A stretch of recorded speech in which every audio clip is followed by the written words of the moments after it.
What is up, guys? Ginn here, and in today's video, I will be sharing with you exactly how to pull the pre-foreclosure and probate list free and absolutely online right now, today.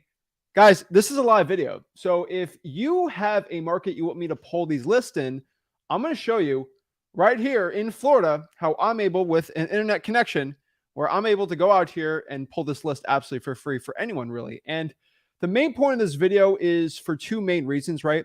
And I think for a lot of wholesalers out here, if you can get a really like a big action-packed 1-2 punch type list that is free, easy, and really, in my opinion, that has the greatest urgency for wholesaling real estate success. I know a lot of people, they don't want to deal with sellers that aren't urgent, or they don't want to sell, or everyone's going after this list, right? I'm going to show you a list where most wholesalers, honestly, they don't really go after this list too much. They don't go too crazy at this list. And really, these lists are really motivated, right? And this is going to be the pre-foreclosures and the probate. So the two P's in wholesaling real estate, because y'all know we're pushing P today. And when we're always pushing P, free Gunna, obviously. And we are really going to do the big P's of wholesaling real estate. This is probates and pre-foreclosures. And really, that's what we're going to do. And we're really going to share exactly how to do it the right way. So what I'm going to do is give you a step-by-step guide.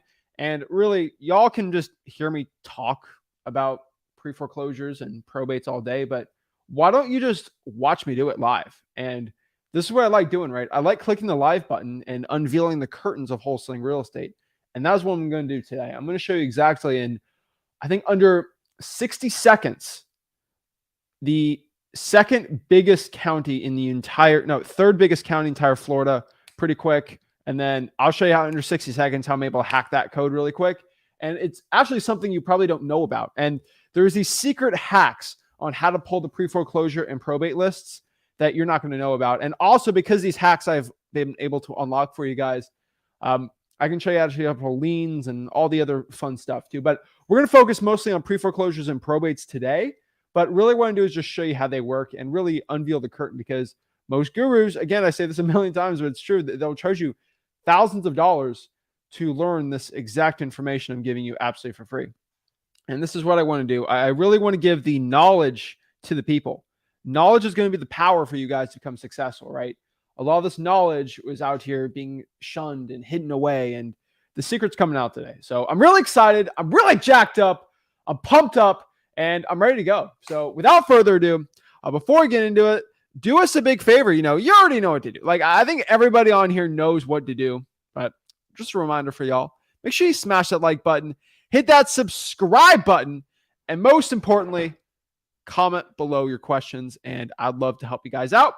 And without further ado, if you're excited, like if you're ready, I want everybody to get a tab open on their computer right now, so we can kind of do this walkthrough right now of exactly what to do in wholesaling real estate, so you actually know the entire steps for yourself. I think it's going to be really exciting for some people. So make sure you all get your computers, get your tabs open so you can follow me.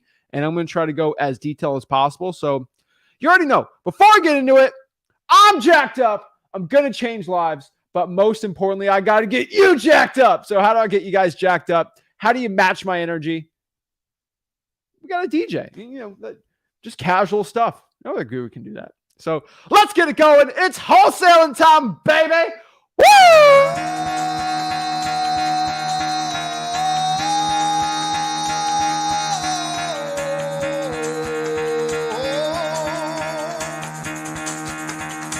Get the fuck out of bed, bitch. Go.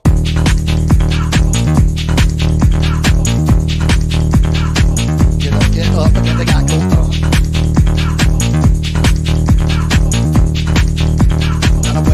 Time to wake up, bitch. Get up. Get up. Get up.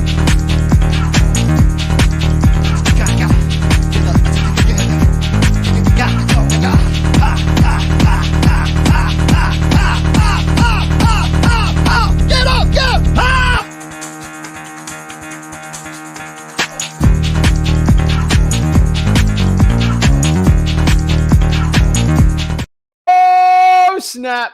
We're ready to go. Jeff's ready to rock and roll. Jesus says, let's get the deals. We're ready to go. Juan's good to go. Everyone's ready. Steve, Ryan, y'all are out here ready to go, ready to get excited and really committing to getting his Den right here, committing to get my first wholesaling deal this month. I love it. Let's get it going. So let's break it down. Let's get into it. And let's really share exactly how to get the pre-foreclosure and the probate list. But before I break it down, we have a lot of questions. And I think I want to answer this first. All right, let's get this ready here. All right. So let's answer the first question we got here. I just want to make sure we got all the tabs working, make sure the audio's good. So let's do one quick audio check just to make sure everyone can hear me good and we'll be all set. I'd hate to do this without the audio going on, but the first questions we always have to ask ourselves is before we pull a list, we got to understand what the list we're pulling, right? And if we don't know the list we're pulling, ain't going to do well. All right, is this going?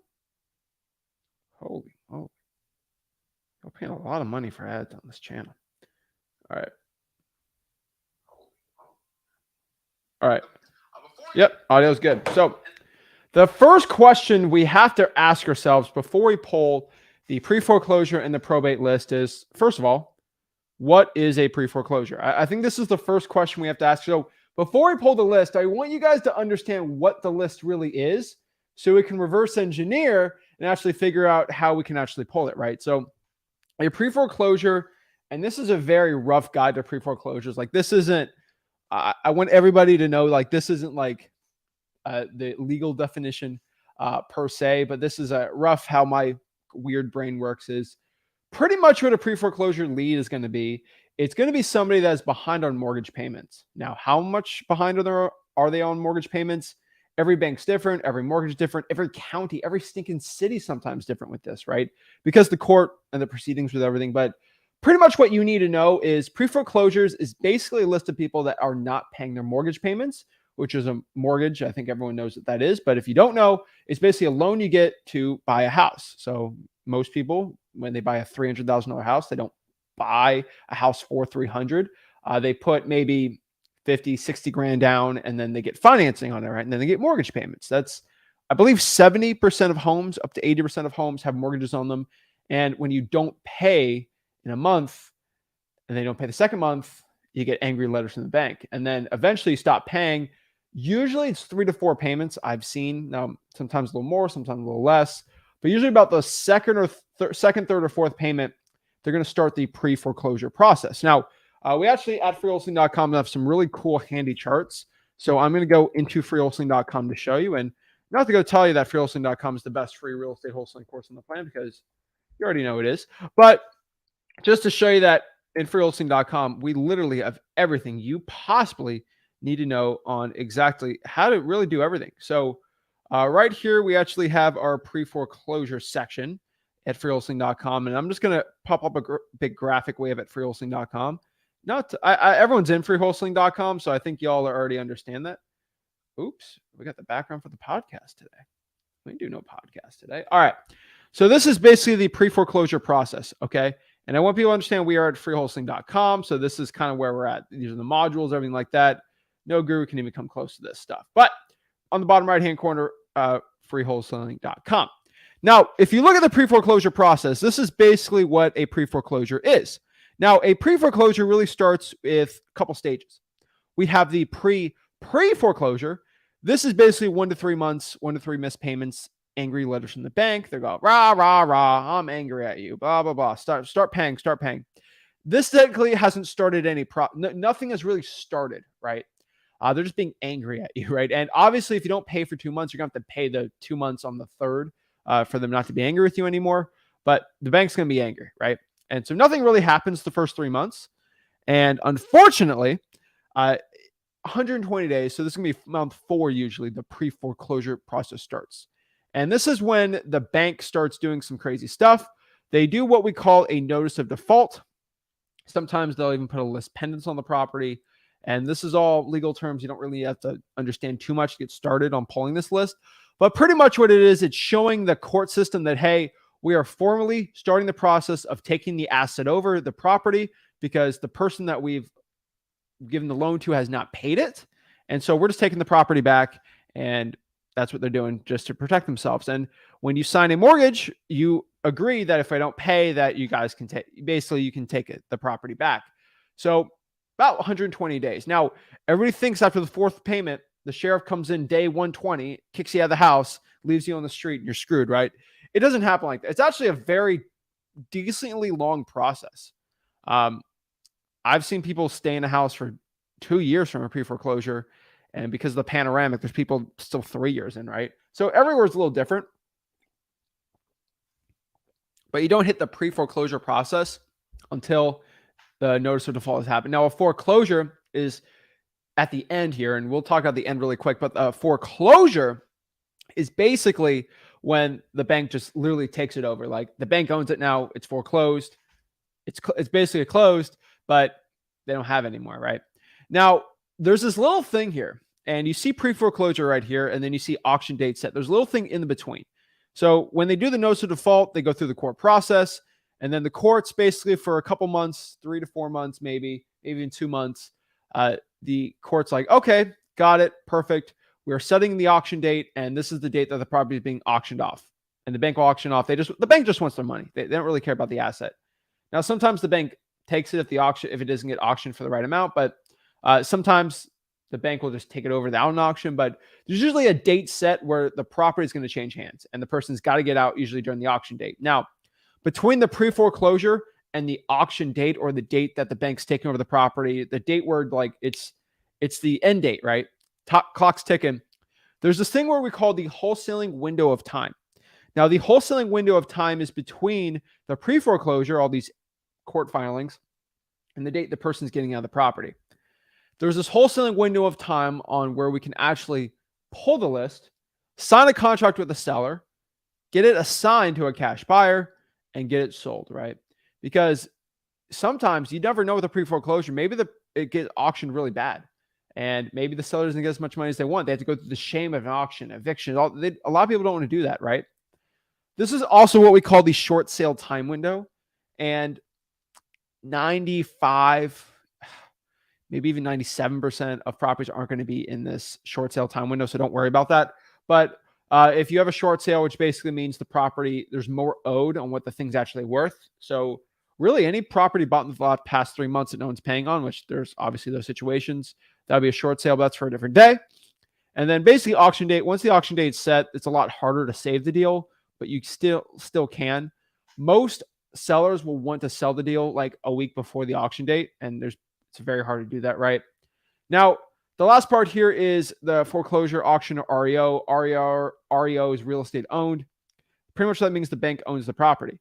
Now, I'm not the expert on this. I'm not the legal. Seek an attorney, lawyer, whatever, if you want to get the perfect terms for it. But basically, the bank wants to sell for what is owed at the minimum. Most sellers will deal with you 3 to 7 days before the auction. Sometimes there's a redemption periods, which means the person can take back the property, but that's very rare. That's mostly for tax. You're not paying taxes, but that's for most people, you don't have to worry about that. But just so we understand what a pre-foreclosure is. Now, I know this is an excruciating detail, but I want you guys to understand what type of list you're pulling. Because when we understand what the list is, this makes me understand a little more of what I'm pulling, because I don't want you guys pulling a pre-foreclosure without actually understanding what you're pulling. I think a lot of newbie wholesalers actually do this. And I think you need to be knowledgeable for the process, because you're dealing with people and their families, and you want to help them out. And really, I know it sounds naive for me to say, but like, it's not that complicated once you get like really into it and once you start understanding it. Now, we have a full 2-hour breakdown of it, and I don't want to get in the full legal breakdown today on it, but just I want you all to understand that we have it at freewholesaling.com. That's where the best information of it and all the module stuff like that is there. Now, speaking of freewholesaling.com, the question is, what is a probate, right? And this is a question best answered by Rick, right? But like, a probate is, now I'm butchering the legal terms, and the lawyers on here are going to absolutely have a field day with me. And my lawyer basically always tells me to tell everyone to seek legal advice, all this stuff. Don't sue me. All right. Don't sue me, bro. But Really what a probate is the legal process of determining the ownership of a property or the legal process of the commencement of assets or whatever is in an estate or will when someone passes away, which in layman terms basically means when somebody passes away, the property doesn't instantly go to the next of heir. This isn't like king or queen, okay? This isn't like, oh, the father died, and so the son now is automatically king. Here's the coordination. We have the whole fancy stare. No. All right. Somebody passes away. Somebody doesn't automatically get the property unless their name's in the deed. You have to go through a court process. And so the judge has to be like, all right, is there a will? Who is next of kin? Who gets this house? Because if you pass away and you have $1 million house, like who gets the house? Do I get the house? I'm not related to you, but can I get the house? No. Hey, the son gets the house. Even if there was any, even there is any will or anything, like it usually goes next of kin or a family member or something like that. So the probate process can get a little daunting, but the legal definition is probate. Pretty much if somebody passes away, that's the way we're doing it, right? Probate is the analysis and transfer and administration of an estate's assets previously owned by a deceased person.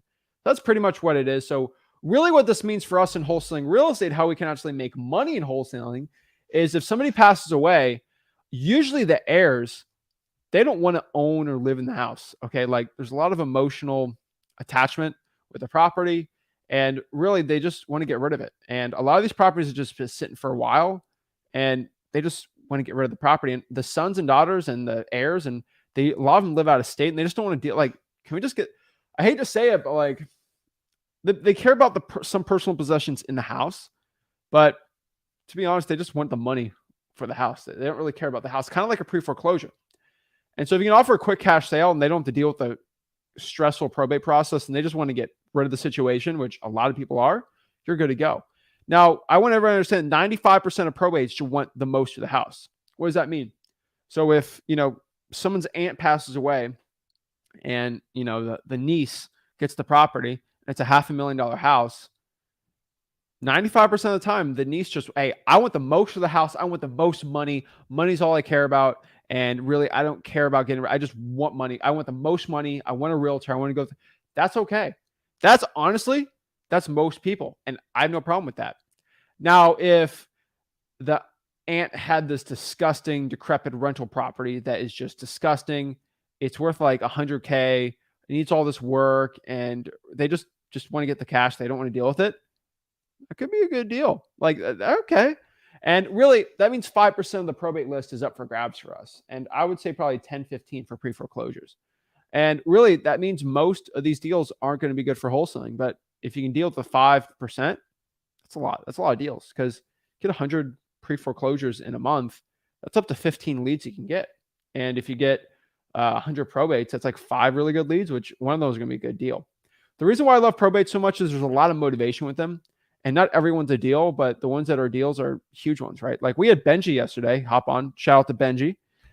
He closed after 5 months a $50,000 assignment fee. He had a check out the live stream yesterday, $50,000, $50,000 check to him.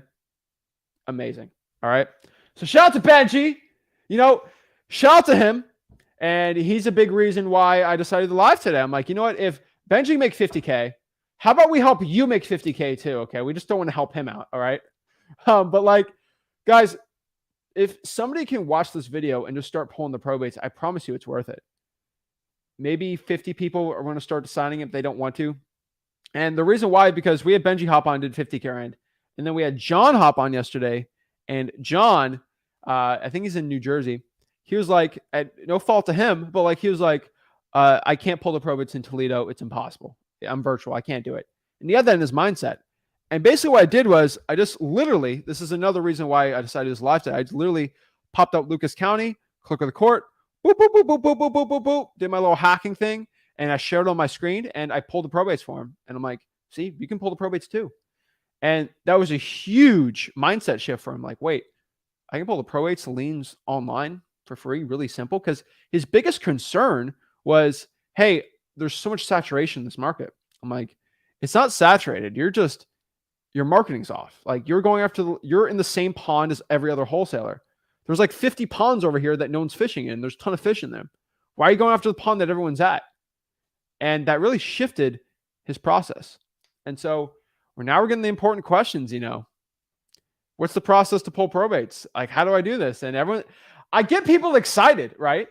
And the reason why I get you excited because I've shared some $100,000 deals I've done in wholesaling real estate, and 95% of them have been probates. And this is why I love telling people to do probates. And I feel like I'm selling you a probate course. Like I feel like I'm selling you this $1,000 program. Hop on a discovery call, but like it's free. Like I got nothing to sell you. Okay, so you know what? I got you guys excited. I got you guys pumped up. So let's just get into it, right? Let's just get in. So I kind of told you what it is. School of Hard Knocks. You can't pull probates in Kansas. That's a shocking because I helped Corey Casey. She pulled probates and we helped her do it. And I did it live in front of her. You can pull probates in Casey. School of Hard Knocks. You have you have a mental barrier in your head right now of why you can't do it. This is my favorite one. You can't pull probates here. You can't pull probates here. You can't do this. You can't. The can't mentality is the worst thing that plagues wholesalers. I can't get this deal. I'm not good enough. I can't do it.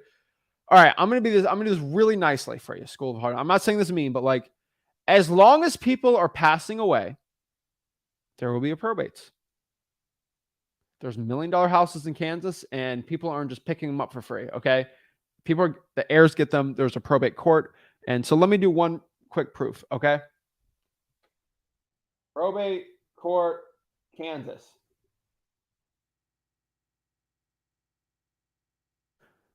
Oh snap! And so I just want to show everybody here, just so we can kind of dispel the myth that there's no probates in Kansas.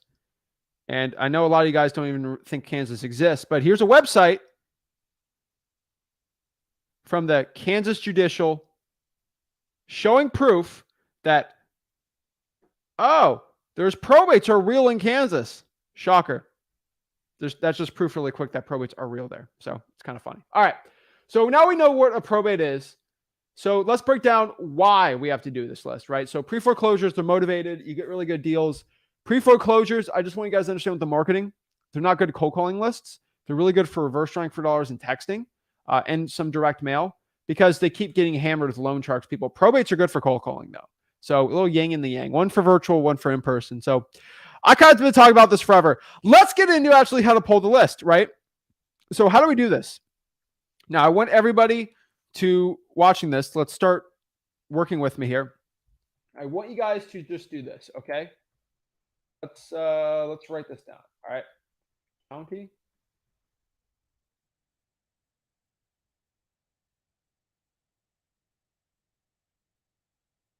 Court. All right, let's do this. I want you guys to make 2 tabs. So I want everybody, whatever market you're in, whatever virtual market you're in, I want everybody to do this with me, okay? So we can do this together. I want y'all to put your county in there, or your municipality, parish, if you're in Louisiana, whatever it is. Put your county, probate court, and just click search. Go to Google. So if you're in Toledo, write Lucas County Probate Court. And then the other tab, put whatever county clerk of court. That's all you got to put. All right. Like for 95% of people on here, 99, honestly, that's probably what it's going to be. Okay. So let's the people get that for a second. Let's search it up and we'll do it. Now, it's not as complicated as it seems. Okay. And now Trevor says the foreclosure sales are posted on the newspaper. That's great. But we want to get the pre-foreclosure before they're even posted. Because it's a little harder when it is. Okay. So what I'm going to do is I'm going to go here into Google and I'm going to search the Palm Beach Probate Court.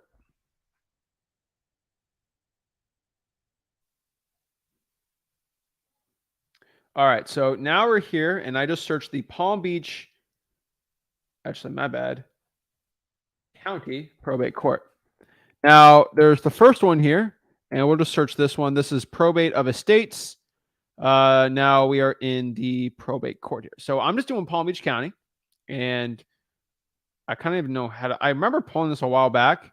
because I got VAs doing it, but we're doing this live. So we're all going to figure this out together. So this kind of talks about probates and how they work and the laws, which is kind of pretty cool. But right here, I can do, so the clerk of the court is actually already in the probate section, which is actually pretty easy for me. So basically what I'm going to do here is I'm going to go, there's here search now, official records or court records. Now, there's two of them in Palm Beach. So it's whatever one you really want to do. In my personal opinion, I actually like the public records are actually the easiest, but it's up to you. So let's do court records first. I know for a fact public records are going to have it, but let's just do the public records. I'm not a robot. Submit it. So here's the biggest issue we have. This is where most wholesalers get stumped when it comes to pulling probates. Oh, shoot. I want to search the case, but it's going to probably require me a name, right? And that's not good. And so we can go to case type. So court types, I'm going to go to probate and case type. I can do any type of probate. I'm going to keep all the probates on here. Now, the coolest part is I can do probates that are over $1,000 or under, which is kind of nice. But file date, let's just do the year, but let's just do 12/01 to 12/22, 12/21, 12/22. All right. So we just put past 21 days kind of on this, and I'm just going to click search. And so, oh, okay, it popped up pretty easy. All right. So basically what popped up here, I'll put my face away from this. But pretty much it pulls the probates. And pretty much what this is, there's open probates, closed probates, all this fun jazz. Now, I'm in Florida, so you already know we got a lot of old people in Florida, so there's a lot of probates. It's the probate, pretty much the probate capital of the world of in the United States. But pretty much, I go through here. It looks like here that a Leo Presser died, unfortunately. So I'm going to click case number here and really get some information. This is guardianship probate party names. All right. So decedent right here is Leo Presser. Judge. So we got two petitioners. And so petitioner, personal representative, those are most likely going to be the heirs. And so these are going to be the people that are wanting the property. Now, this is the person that passed away. Now let's go to documents and cases and see if I can get some more information about it. Let's see. So it looks like Cheryl Rubin and Deborah Goldwasser paid for the funeral bill. So they want the will. Okay. So interesting. Court events, case info. Do I get any more? I'm not getting too much info. And unfortunately, you don't really get too much info with a lot of these things. So, all right, no big deal. So all I know that Leo Presser died. So I don't have the PR's information here, which is fine. Not the biggest thing in the world. Can I click these? No, that's not going to work. All right. So basically what I can do here is I can just figure it out. So I looked at the Leo Presser guy died. So all I'm going to do is just search the Palm Beach County Clerk of the Court. Okay. So let's go to Palm Beach. Actually, property appraiser. So we're going to see if the guy even owned property. So all I'm going to do is search this dude that passed away, unfortunately. Where's party names? All right. Got Leo Presser.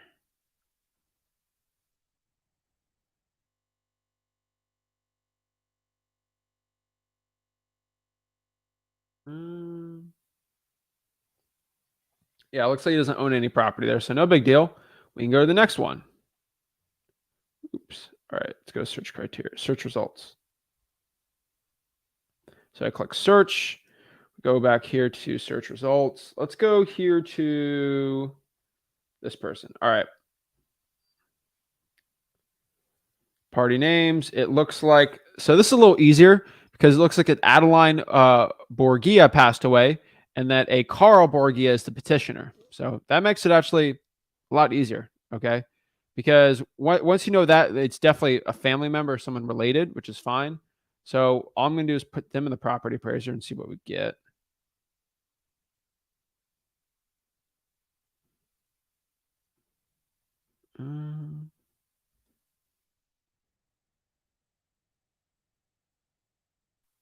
Looks like there's an Anna Adriana. All right. I can't get specifics on this one. So I'm just going to keep search. Honestly, I'm just going to search these and see if any of them pop up. So Marsha Cutler.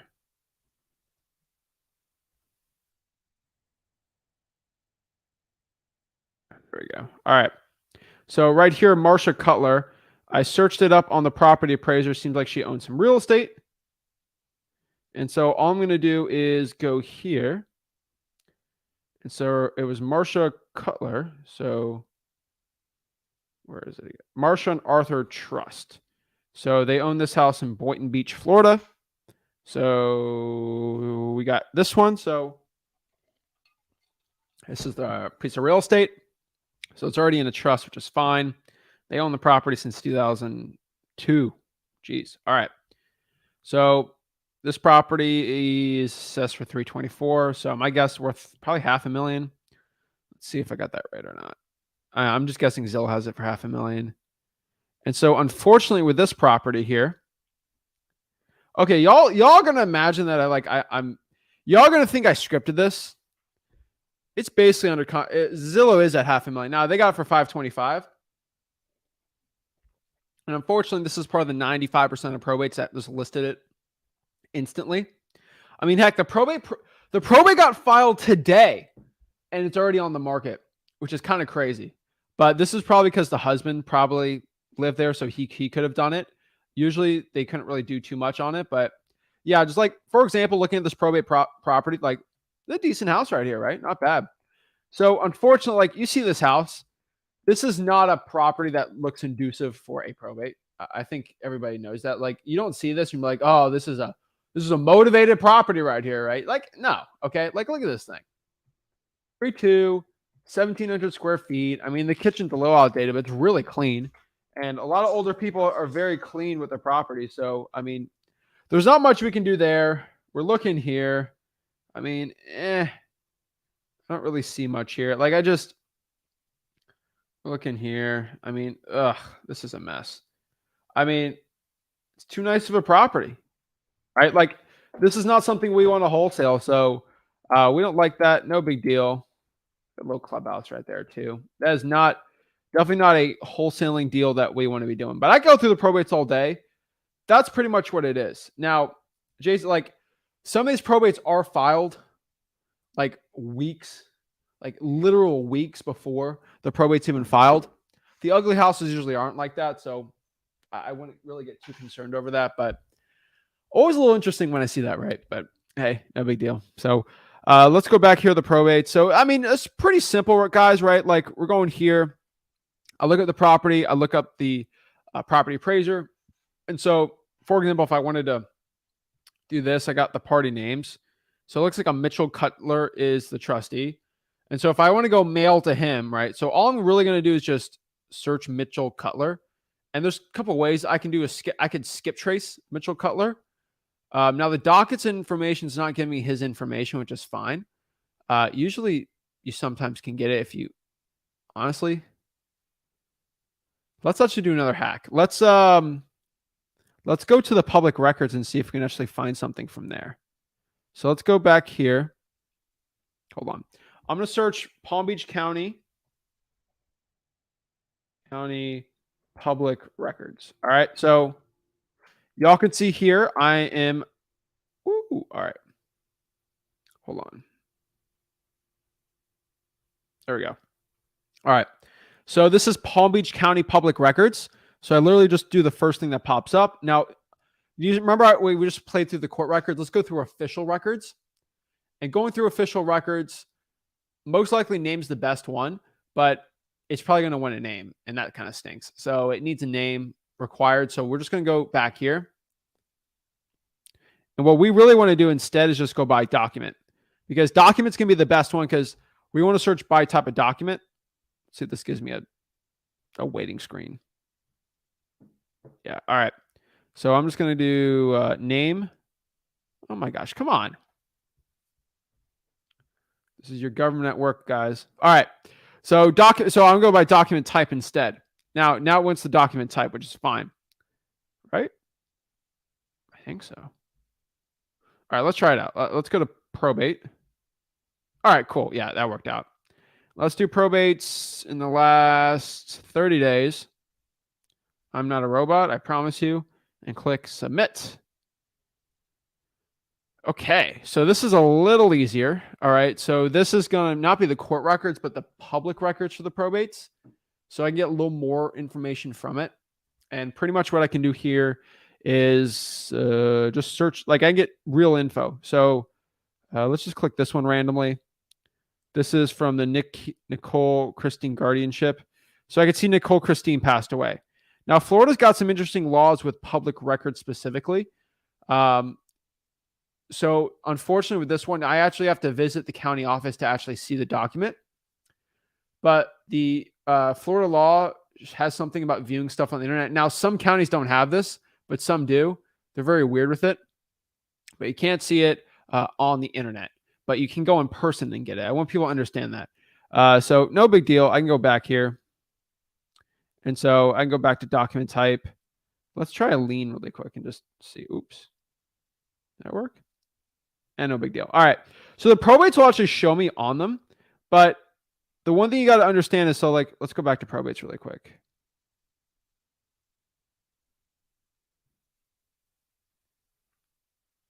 Whoa. Oh my gosh. It's the last 7 days.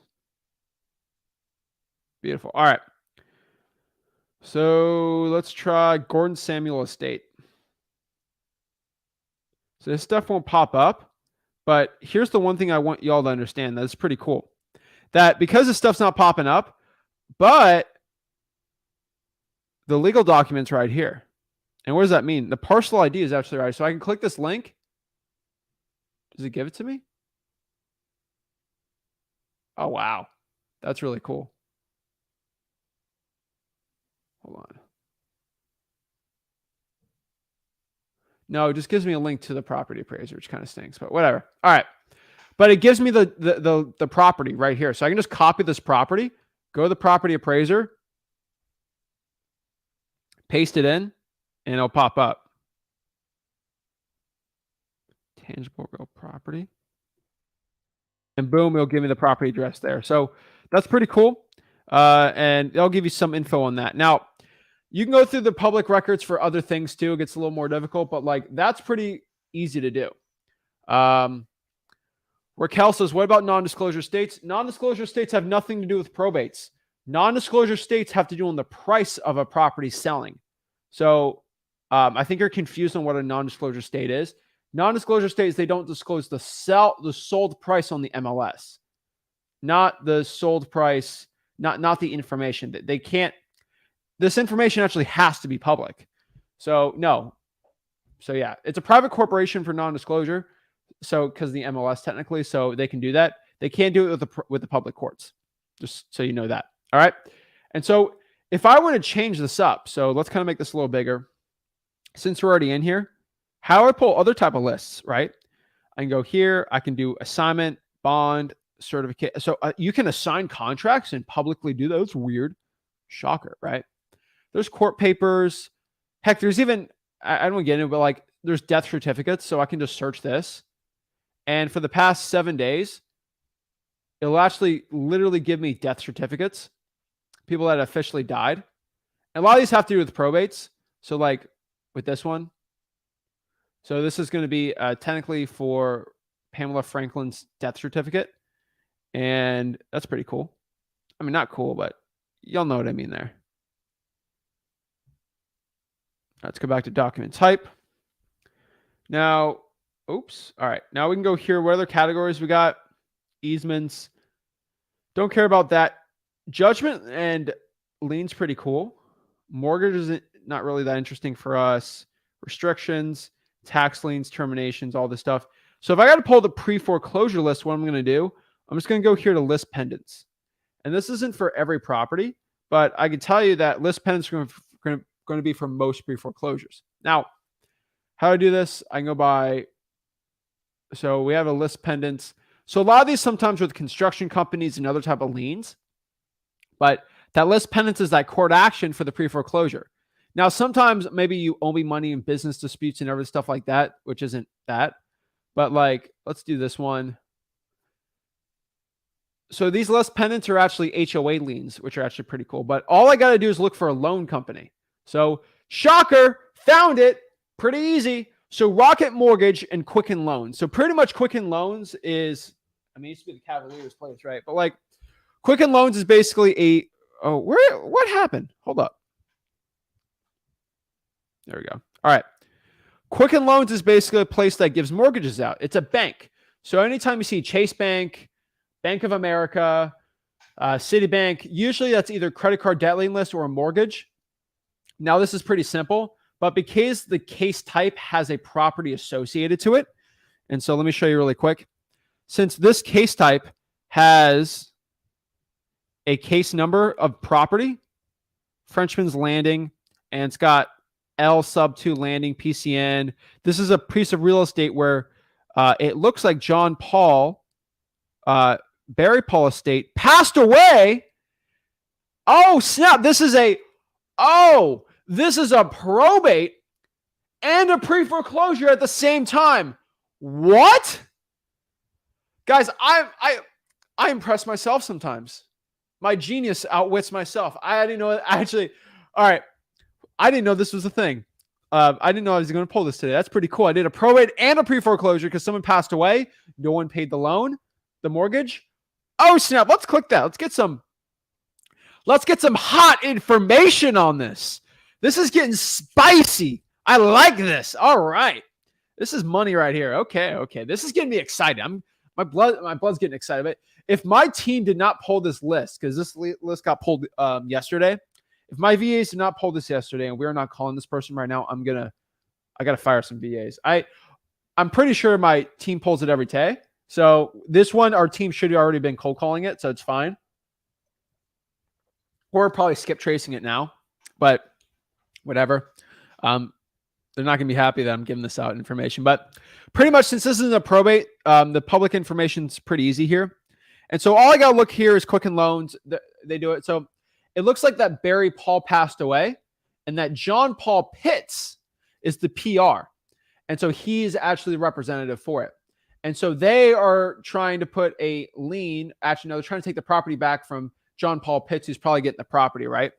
And so pretty sad, but oh my gosh, what do I do? So all we got to do is, so it's Rocket Mortgage LLC, pretty much versus the unknown heirs, beneficiaries of his estate. And pretty much, and it looks like there's tenants in the property too, which is very interesting. Okay. So everyone's like, what's the address? So we're going to keep looking here. So the address basically is this: lot 82, plot 1, Frenchman's Landing, blah, blah, blah. It gives the address 2567 Bordeaux Court, Palm Beach Gardens. So let's see if that's on the market. 2567 Bordeaux. Yeah, y'all know I speak French. Not really, but pretty much what it is here. So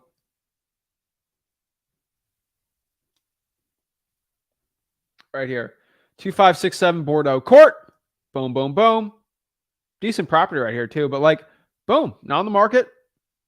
That's a really good lead I just pulled right here, right? Like, this is leads that are just sitting there, guys. Like, it's a double whammy. Bruh, this is a pre-foreclosure and a probate. It's like peanut butter and jelly. They just go together for wholesaling deals, right? And it's funny that no guru ever talks about like these type of leads, right? They'll tell you, oh yeah, just buy my course. Oh, just send 5,000 direct mailers out here, and you don't have to worry about anything, right? Come on, it's a good deal right there. But holy moly, I get a lot of deals like that. I didn't know, but this was literally pulled yesterday, so like pretty quick. Like this just happened, and I think y'all got to be going after these leads. Look at that. Oh my gosh, I'm getting excited. And so let's go here. So pretty much that's the property. So date of the 19th of December.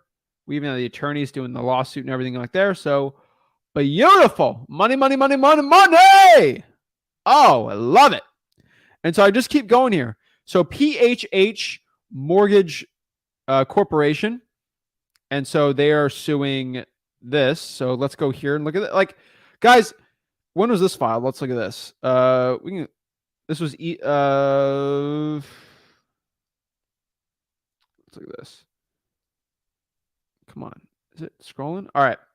Virginia L. Summers is being sued from a mortgage corporation. This is most likely a pre-foreclosure. I can't get the full information. Let's look at the next one here. So 210 Southwest 17th Street.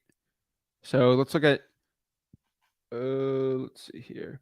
This was since August, but it looks like it got recorded today. So that's weird, but whatever. 210 Southwest 17th Street. And then this would be Boynton Beach, Florida.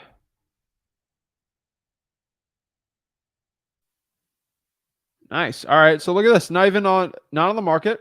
Just sitting there.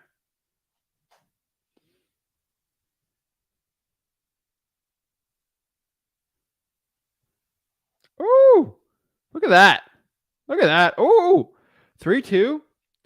The average piece of real estate in Palm Beach County. Let's look at this. Palm Beach median home price. Zillow. The average price in Palm Beach County is $500,000. Wow. All right.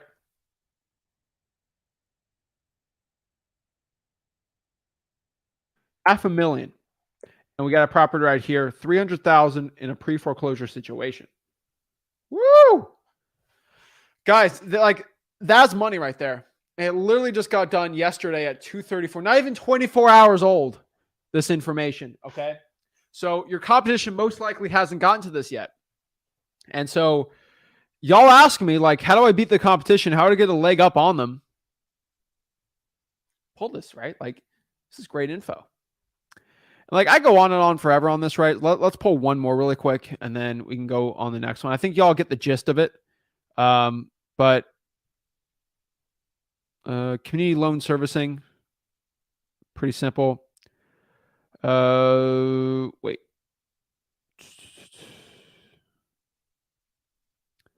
Community loan servicing. Let's see here. They're doing a confusing one here, but whatever. What's the address? All I'm just going to search is Elizabeth Scene, and then I can see where she owns it, and then it'll be kind of easier to do from there. And we actually have the parcel ID, so perfect. And that's where it pops up there. Now, I can go back here, right? I can go, and since we're back here, we can search other things. So, for example, I can go after liens. So people that are behind on just liens. So there's a lot of liens out here, right? So, for example, this is Lake Worth on Jonathan Cranler. Let's see what this lien's about. Oh, look at this. That's a probate. I know that's a code violation. Look at that. So City of Lake Worth has a code violation lien on this property. That's pretty cool. Whoa. So all I do here is look at this. So it looks like on dumpster, there's trash on the street. There's landscape, tall grass. Oh my gosh. Look at this. This is money right here. And so they threw a lien on this property right here, 10 Federal Highway. So that's pretty cool. And $577 a day. So let's see here. That's interesting. All right. Yep. Lien signed out. Boom. Yeah, you get liens here. Heck, let's keep going. You can even do power of attorney now. Tax liens, people behind on tax, like people not paying their taxes. You get a lot of stuff right here, right? So, guys, this information is actually really simple to pull. Like, it's really not that difficult to do for a lot of counties. Now, if this information is not as easy to get for you, I would probably go to the probate clerk of the court, the probate for the county or the clerk of the court, and actually call them up and ask how I can get this information. And they will probably have to walk through. Sometimes you have to go in person to do it, right? So just depends on which one you want to do, but you should be able to pull these pretty easy. So that, guys, is how you pull the pre-foreclosure and the probate list. Let me know if you need help with it, or if you got a place or a certain area you want me to try to pull it. I'll try it. Now, if I can't pull it, you're probably gonna have to call and see how to do it the right way, or you have to go in person for it. But eventually, you'll get the information. Just a quick tip for everyone: the harder it is to pull a list, it's actually better for you in wholesaling because that means less wholesalers can get this information. Okay. I mean, think about it. If I can pull the probate list in under 60 seconds to get amazing info like that, pretty much every wholesaler can. And after thousands of wholesalers are going to be watching this video right now, and they're going to have access to this information too, you want to get something that's a little more difficult to do, right? And so historically, I don't want to say this in any political way, but like the more blue your state's going to be, the harder it is to get this information. And usually the more red the state is of how they voted, usually the easier it's going to be. And this isn't for anything like, that's not like a political statement, but that's what I've seen. So historically, California's been very difficult to pull probate lists and very difficult to actually pull. Arkansas is actually kind of difficult too, to actually pull the public records for things. You can, but it's a lot more difficult. And if I got a state like, I don't know, just think of an easy state. I mean, Tennessee's pretty easy. Now, Tennessee can get very difficult too. Tennessee actually, sorry, I take that back. Parts of Tennessee are actually really hard. I would say like, no, I can't even use that one. Say Ohio. Ohio's pretty, like I go to the Montgomery County, boop, boop, boop, boop, get it pretty easy, right? Now I did Lucas County, Ohio. That's pretty easy. And then there's some blue states are actually really easy to do. For example, here, I've actually had a lot of success with the state of New Hampshire. Yeah, I don't want to bring that up too much, but New Hampshire is actually pretty easy for me for doing it pretty good. Georgia's easy too. Some are harder, some are easier, but sometimes you go in person, right? And then that's pretty much it. So if you guys got any questions, want me to help you with the list, let me know. But yeah, I can tell you guys, the more difficult it is for a list, the actual easier it is for you to get better deals from that list. So let's answer some quick questions we got and see how I can help the people out. And let's get it going. Steve says, drawing for dollars right now, practicing my lateral passing. Oh, poor Steve. I watched that game, and, watching Mac Jones get stiff-armed and just pummeled to lose a game it felt good in my heart. My heart was full in happiness. And it didn't make up for the Bills game for me, but it helped. It helped. It's like, hurting yourself, but getting some Advil, like it eased the pain. And watching the Patriots lose in such stupid fashion felt good. It felt really good. And then, can't lie, the Jets was pretty nice too. But I'm just a Dolphins fan. You know what we do there. But yeah, so yeah, guys, these leads are spicy. You got to be pulling these leads. I'm telling you, it's a very powerful list to be pulling, and it's very good. Let's see. I'm telling you, probates are goated. So let's see. Can you pull a list of Cobb and Fulton? Sure. I'll do it pretty quick. Cobb. And this better be difficult for me, because if this is difficult, we're going to have an issue. So I just searched Cobb County Court. Is this Georgia? This is Superior Court. Courts.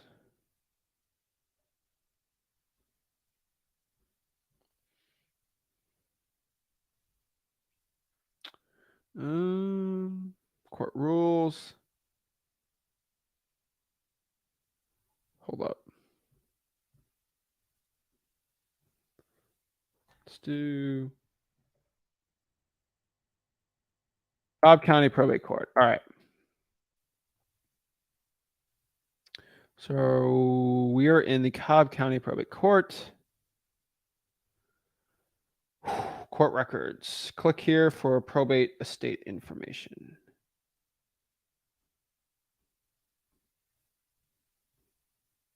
Court types, estates. Don't care about that. And so right here, these are all of the probates for Cobb County. So you're gonna have to go through all these and go by dates and everything.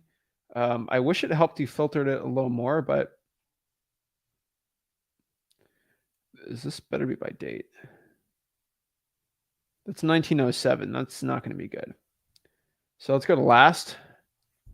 That should help. 1888. That ain't good. Okay. That's an L. All right. Let's try that again.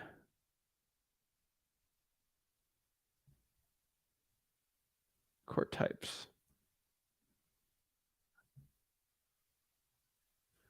Let's do by case number. That might actually help. 1905.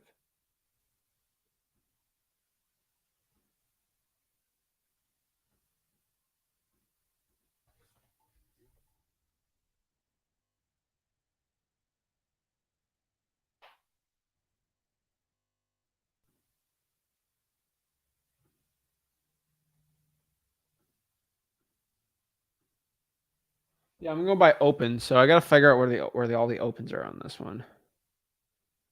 But these are them. Yeah, they got a lot of info here. All right. We're going to filter this out even more.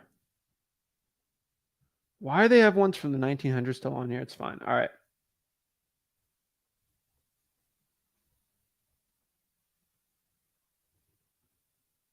Let's do estates.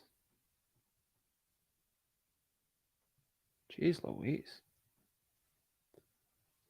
So I'll just ask him how to do that from there. That's kind of old. But let's see here. Let's do...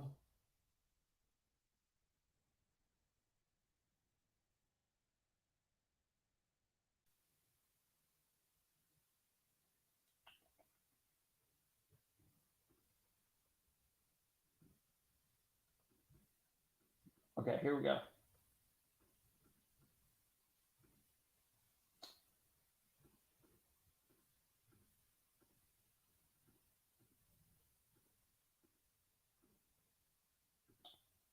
Probate.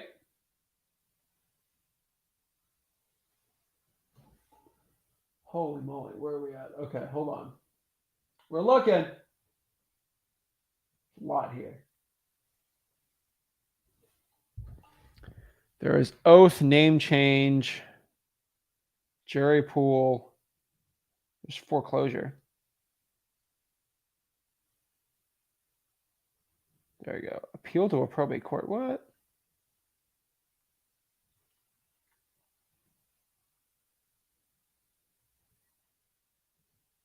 Stalking. I'm going to do stalking.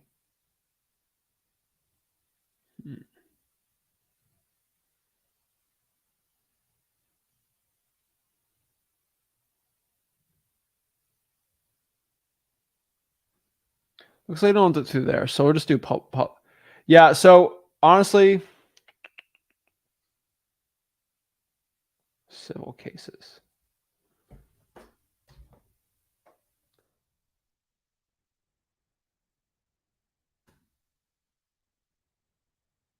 So the way I did there is probably gonna be the best one, honestly, unfortunately.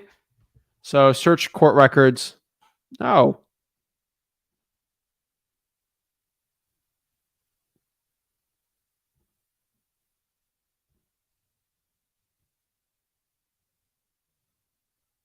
Book and page.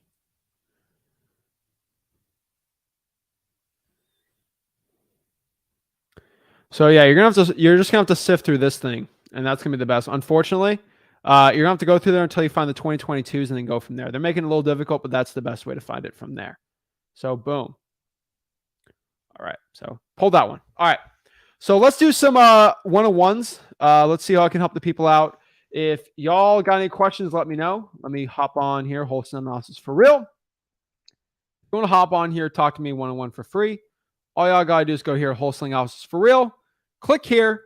StreamYard link is right here to join, and you can hop on, talk to me absolutely for free. So let's see how I can help the people out. First one we got. Yo. Good morning, Zach. What's up? Good. How about you? I'm blessed, man. How can I help you out today? Yeah, I have the same list actually, pre-foreclosures and probates, and I have a quick question. So I have a pre-foreclosure that's like 56 miles away or an hour away from me. Is it okay to make an offer on the phone rather than in person? I'd probably give a range. Did Arrange? they Okay. did they have a price for them? Yeah, he wants 880, but the last investor transaction comparable that I got in PropStream was in March 22. The cash sale was for 650, and I'm confused because the Zestimate says 550 and PropStream says the value is 700. So I mean, it's probably all over the board then. So what was his price? 880. 80. So you gotta go lower than that. You know that. Yeah. Okay, so Yeah. it's okay to set expectations on the phone, huh? Like a range. Yeah, that's probably gonna be your best one. Make sure it works. Got it. And I have another pre-foreclosure that's like 27 days from auction date. Is that still something that might be safe? The owner's 81 years old, man, and I met Get it with him locked up in 2 yesterday. days, and you probably can. You say what? Get it locked up in 2 days, and you probably possibly can. I'd talk to your title company and ask specifically. Okay, I'll do That's that. gonna be And your best bet. then I went to the courthouse yesterday and I got the PR's info for probates, but I didn't get the deceased property address. Is that normal or Did you get the decedent? the decedent? Yeah, I got the family members and the Search them. PR's name and address. Wait, so did you get the decedent though, the person that passed away? Yeah, yeah. So just search them up on the property appraiser. Oh, I was okay. doing that earlier. Yeah, yeah, yeah. Sorry, I was Yeah, downstairs. Maybe you're I good, missed. man. Okay, It's easier when the address is on there, but sometimes it's not. You can't win them okay. all, bro. Yeah, yesterday what I did is just did the True People search and I found the addresses in PropStream, so I got Perfect. the name. And last one, sorry, I have the same situation actually where you got the pre-foreclosure and probate combined, and the son was like, the mortgage company is not accepting his payments for the when his mom died due to I don't know what the reason is. Is that normal? That's not normal. They got to ask. I mean, between you and me, we do a lot of. I do a lot of subject twos. I do a lot of payments, and I do a lot of just taking over people's mortgages. The bank wants their money. That's the only thing they care about. So he probably did it the wrong way. That's my best guess. But you got to figure out why. You got to get a reason. They're going to have to give you a reason why it's not acceptable. I rarely have a bank say, "We don't like where you gave us the money." You know. So Yeah, it's kind of strange, right? you ask him why. He probably did it the wrong way.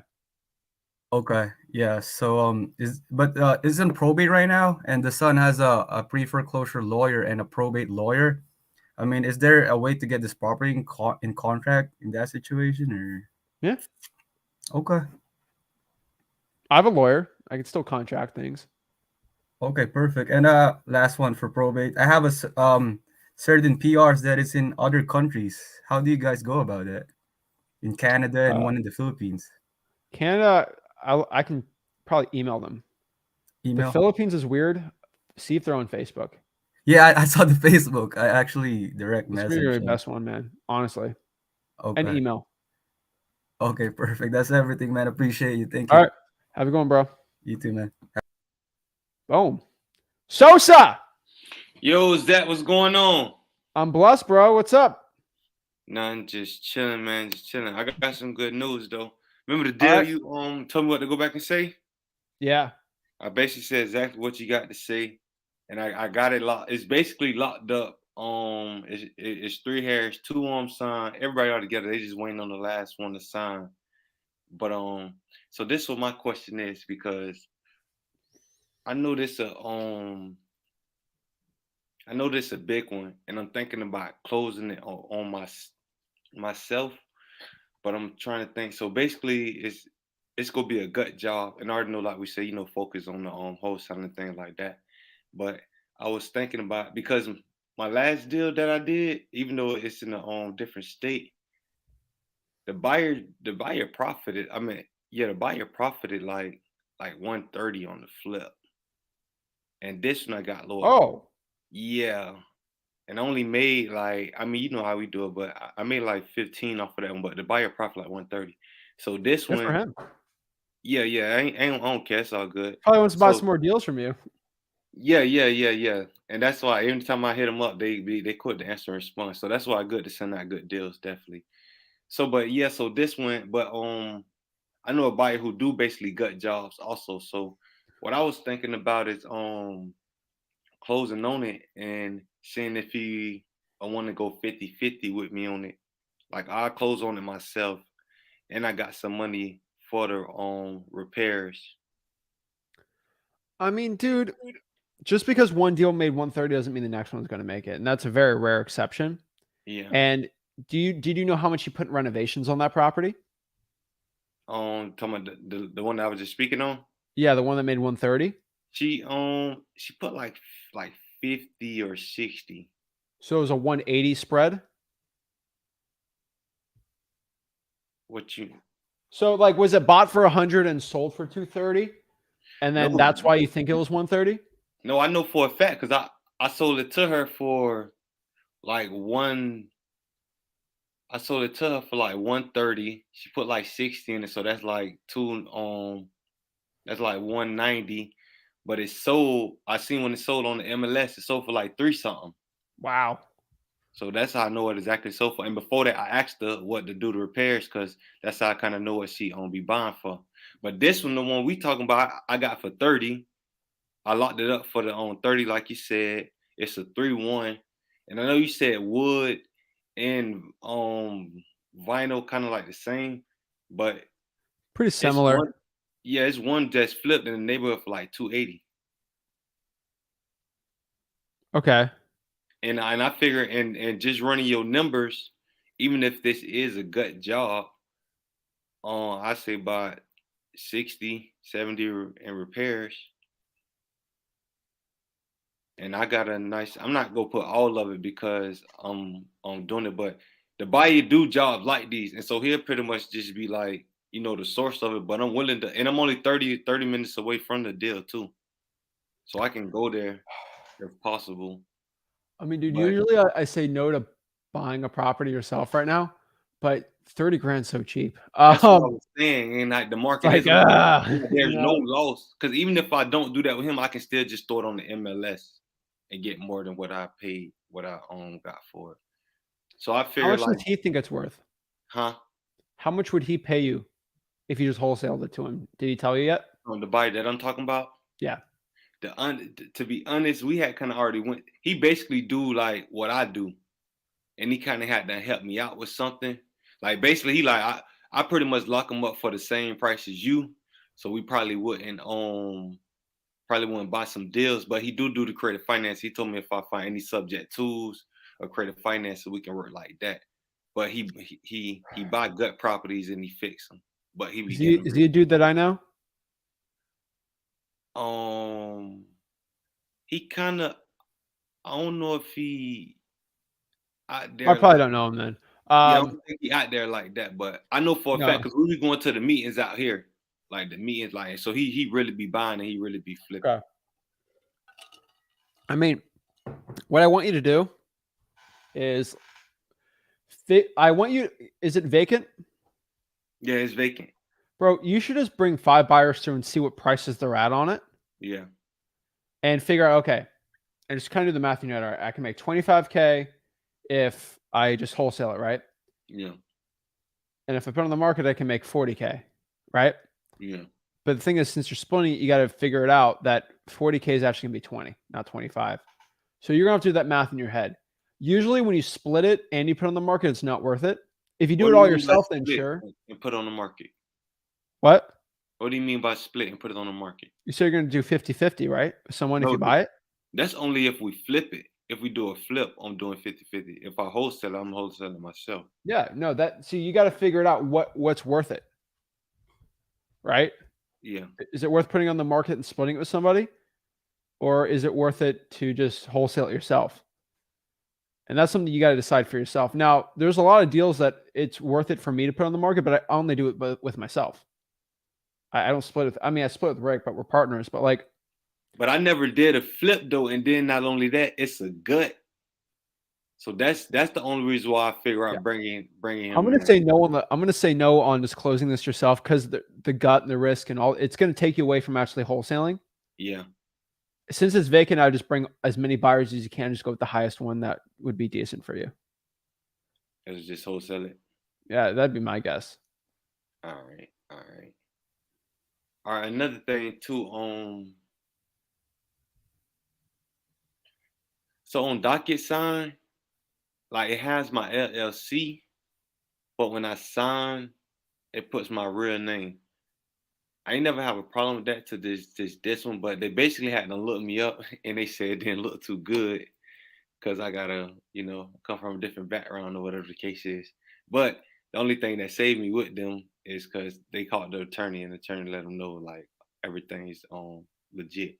But I never had nobody look me up. What's the So problem with you?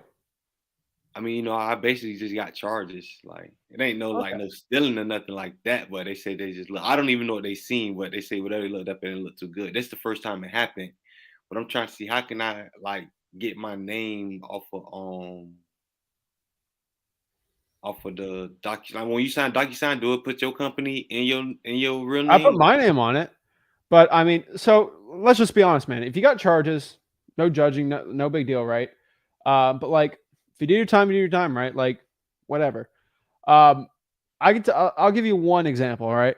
I'll give you one example, and I'm not calling anyone out, but there is some prominent real estate wholesalers that have fake names, and Mhm. because they have some really bad charges, they don't want you guys knowing about it, so they Yeah, legally changed their name or their name wasn't good enough and there's some pretty decent charges yeah, and they legally changed their name like 15 years ago or 10 years ago and they go by this completely different name.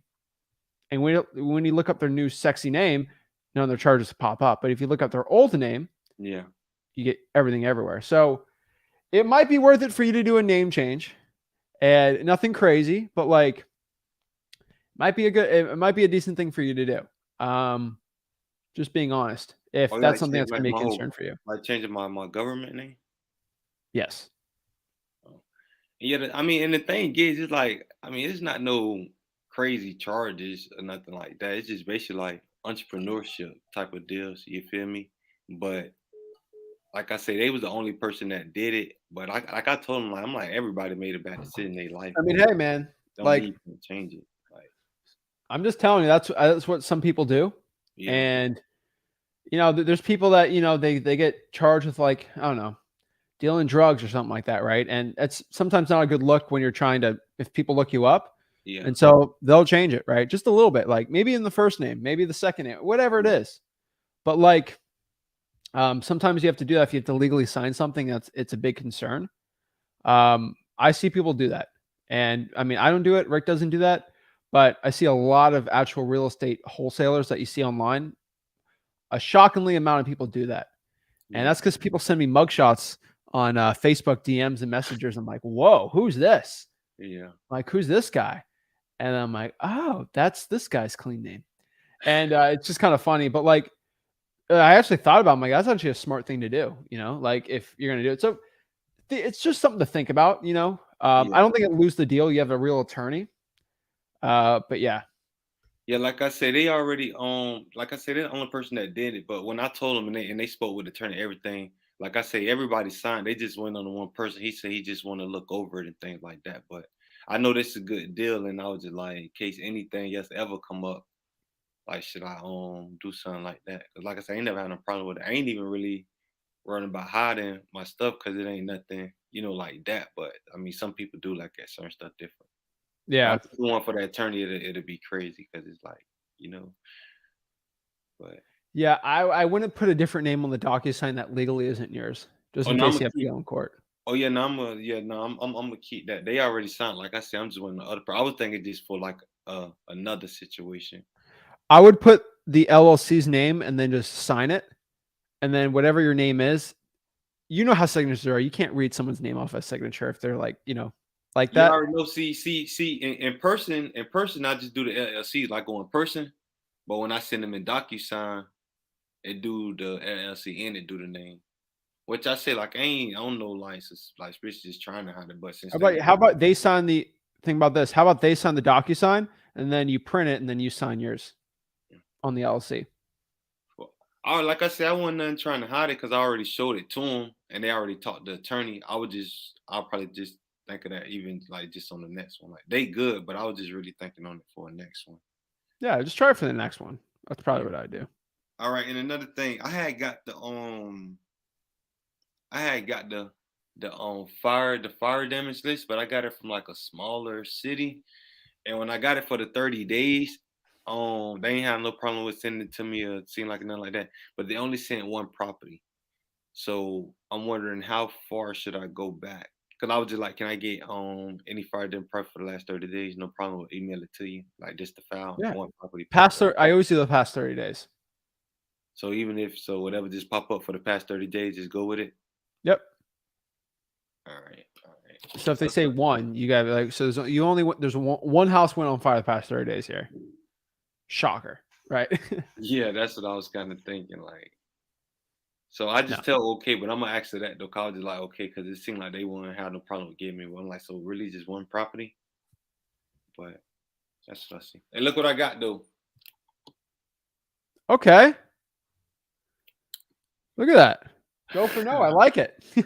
Yeah, I like this though. And I was listening to it. It's definitely what you're saying. They be already trying to say and stuff because it's already in the book. Like, I like this book though. It definitely opened it up though. Cause I seen something I kind of got stuck with. You'll hit your goal, and then you'll be good. But if you hit your goal and you're still looking for more no's, you could go past it.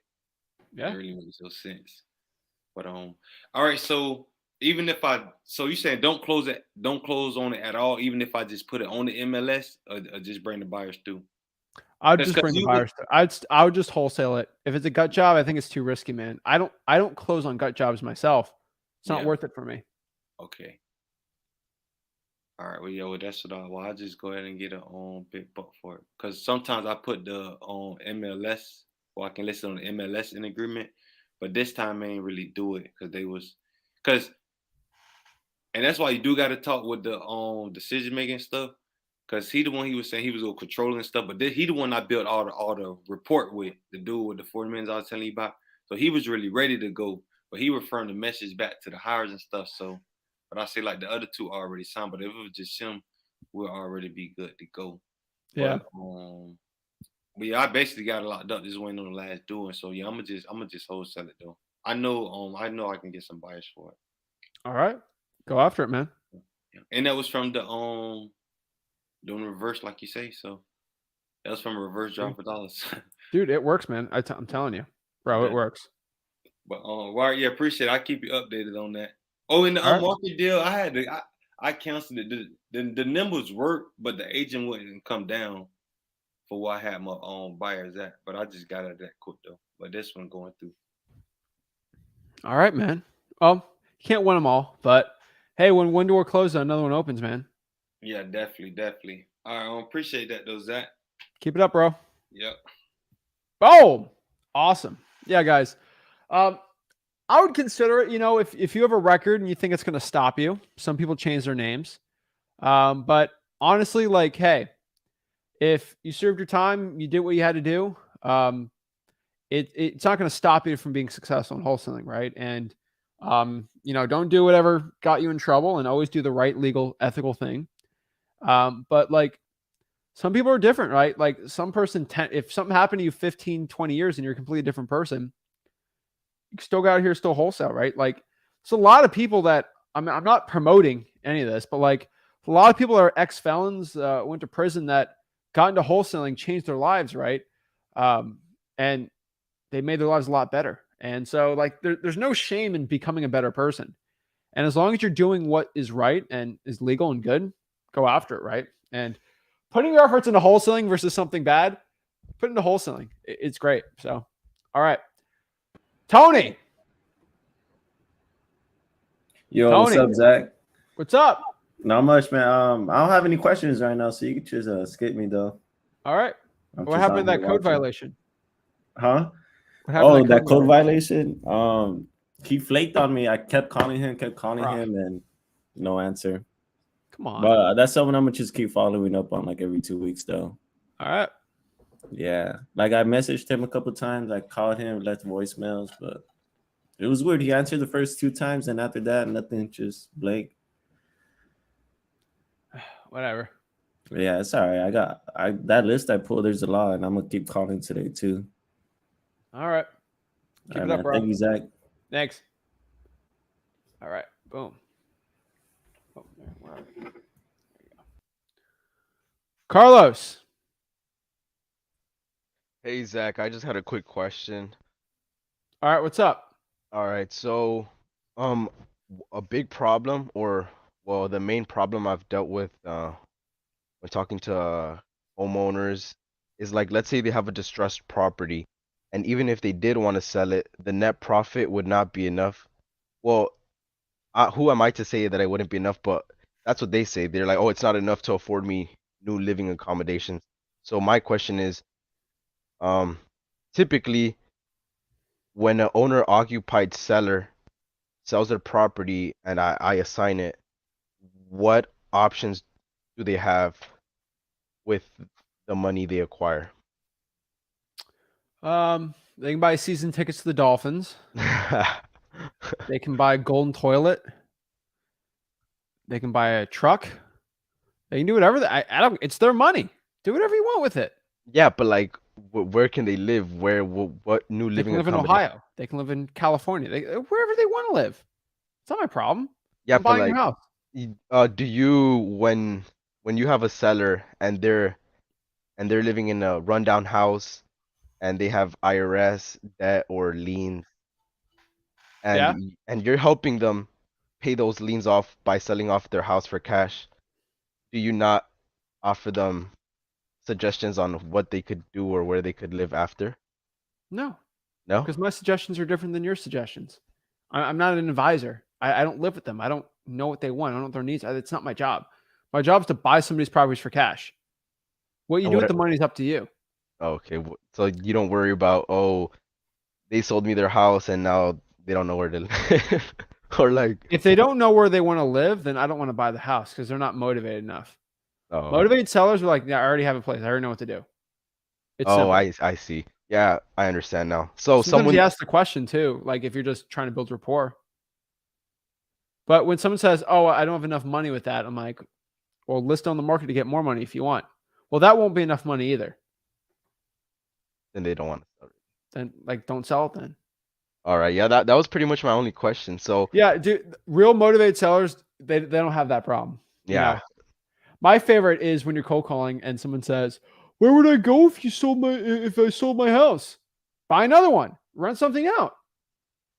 yeah, I that's don't the know. objection. That's the objection I'm talking Go about.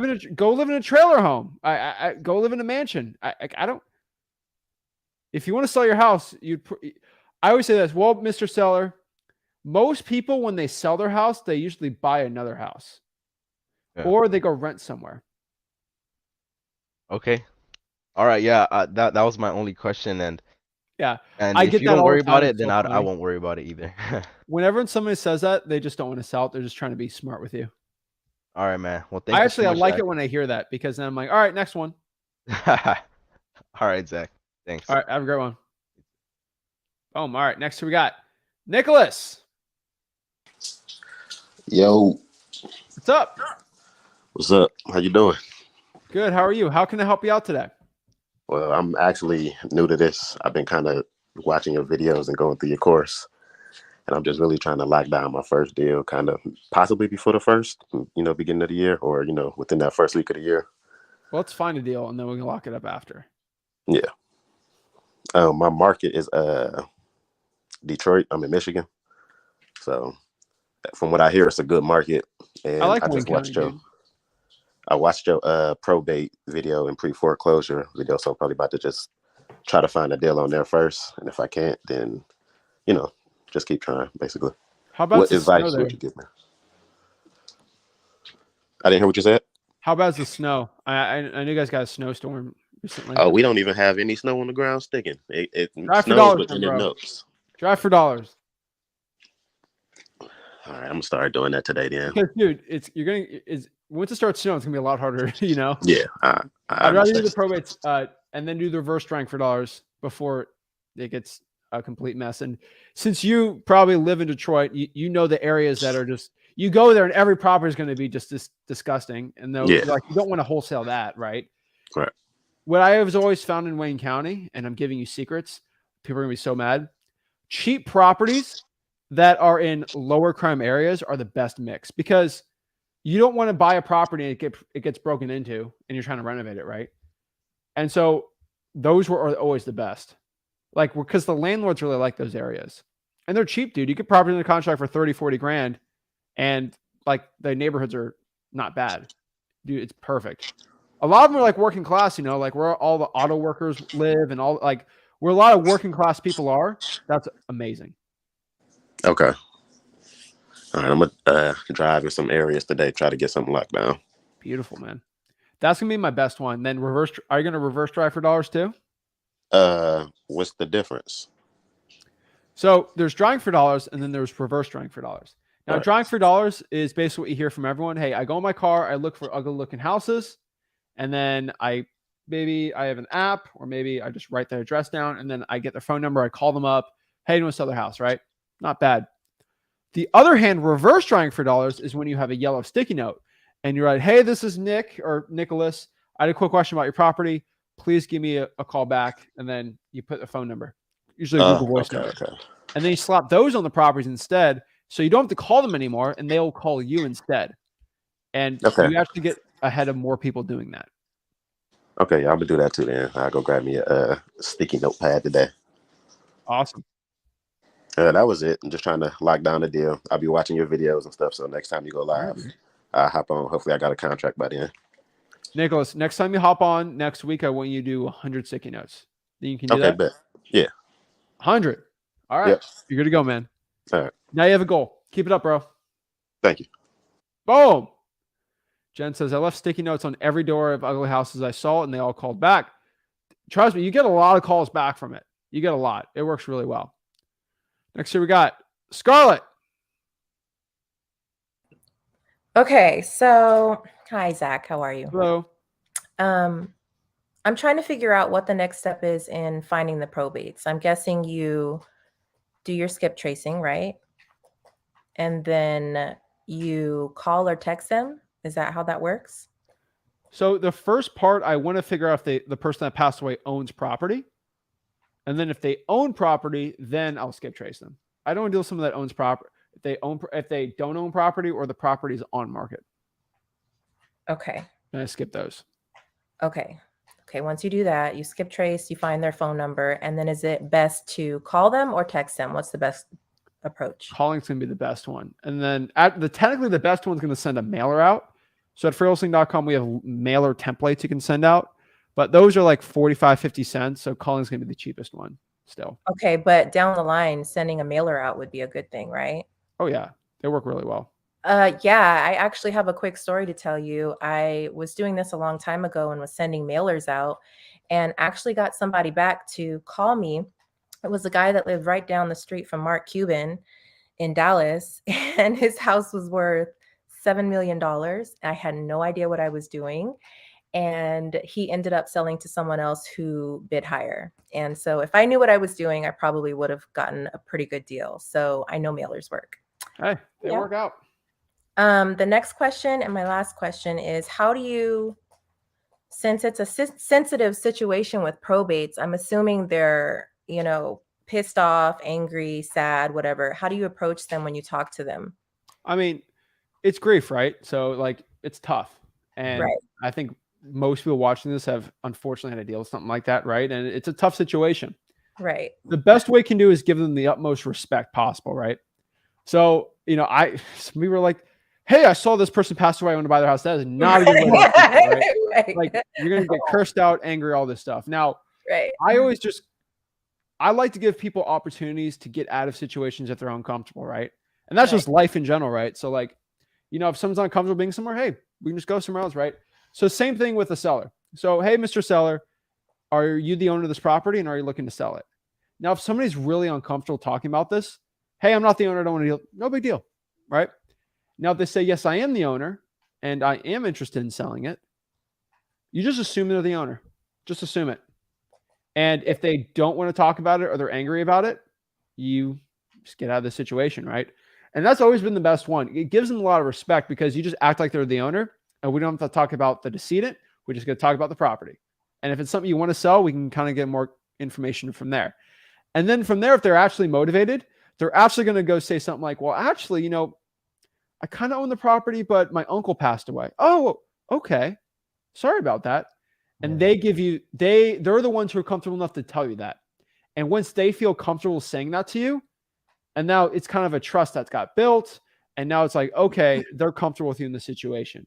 Well, what if they ask you like, well, how did you get my information? Well, I mean, my you marketing have to department got basically it. say, So pretty much what we do, Scarlett, is me and my partner, we're looking to buy properties in the area. And this was a decent area that we like, and we like buying properties there. So that's probably why we mailed out to you. Because we're looking to buy properties in the area. And my partner actually bought a house, whatever your cash buyer, half a mile from you. And he really likes this area. So that's why we're probably reaching out to you. We've probably found your information online. I know he has a service where he finds the areas he likes, and then we get their number, or, you know, we find their mailing address and we just send mail out to them. okay, It's not because it was a probate. okay. One more question, because you made me think of it. The owner of the property is the deceased still, or is it? So technically, the owner of the property is the deceased person, but you're just playing stupid and assuming that the heir owns the property now, which they technically they don't, but they control it. So, and they are going to eventually through the probate process. So you can still probably contract with them. So yeah, technically they're the owner. That's my question. Can you assign a contract to the heir and not the deceased person? Yes. Okay. For most so I'm assuming you're in Texas. Yes. So yes, most likely you can talk to the title company about it. Just make sure they get stamp of approval and everything. But yeah, most likely you can. Okay. That's all I got. All right. Just play stupid and make sure they're comfortable with it. And you should be. But yeah, sometimes I get asked that, and all I train my VAs to do is just say, "Hey, me and my partner, we're looking to buy properties in the area. That's why we're reaching out to you." Okay. And so they don't feel angry. Like some people get really upset that they know you're marketing for a probate, but they can't get upset if your cash partner bought a house half a mile from you and he's looking to buy more in the area. Right. That's it. Right. Okay. All right. Thank you, sir. All right. Have a good one. Keep it up. Oh, awesome. All right. Next one. We got Justin. Yo, what's happening, Zach? What's up, bro? How are you? Yeah, I'm pretty good. I just got a question. I got in contact with a seller yesterday. He's interested in selling. I'm doing virtual now, but the property is it's in Florida. I just got a question about he said it falls under the FEMA 50% rule. I'm a little familiar with that, but I'm not like 100% on it. I just wanted, like, if you know any information about that, like how that works. Where in Florida? What was that? West Coast? West Coast? Yeah, it's in the Southwest in Lee County. Okay. So, so this is more of a Southwest Florida thing. So let me look it up really quick just to make sure. I mean, we don't really get, I mean, it's kind of a Louisiana thing, but pretty much it says 50% rule dictates the future of hurricane damage in designated flood zones. Oh, it's in a flood zone. Yeah, it was damaged by the Ian. Oh, this is why. Okay. The federal rule prohibits repairs and improvements on damage exceeding 50% of the market value until the entire resident structure is brought up to the most current building codes. Okay. Yeah, I was speaking to a buyer, and I was a little confused about it. Jeez. Yeah, it prohibits the improvements of structures exceeding 50% of market value until it gets up to code. So it's probably really banged up. Yeah, he said he's got an appraiser coming out in like mid-January, but he really wants to get rid of it. And it's like a little confusing though, but I can probably figure it out. So I told everybody it's usually 6 to 12 months once a natural disaster happens in Florida for you to start wholesaling it, because they have to go through all this bureaucratic, insurance tape. And so that's why I avoid it. That's why everyone says, oh, there's a hurricane happen here, or there's a tornado, I should go after that. No, wait like a year. That's when the money starts rolling in for it. That's going to be your problem, dude. It's going to be hard for you to even get anything going. Yeah, I mean, he said he had all that insurance thing like dealt with. He's just waiting on the FEMA appraiser to come and see what the damages is worth. That's still part of it. You got to wait for them, and you know that's how the what I'm government waiting works. on. He said they're coming in like mid-January, so I just gotta You're gonna have to wait, bro. Yeah, because he's gonna need that money, so it's gonna be tough. yeah, but he's looking to move, so I just got to see what's happening in January. Then that's all I could do. That's all you can do. Yeah. I work with a right, title company. They can help you out with it too, of when you can actually close on it. Because All right, with the that'll work. FEMA rules, I'm not the biggest expert on it because there's been no major hurricane in my local market like since 2005.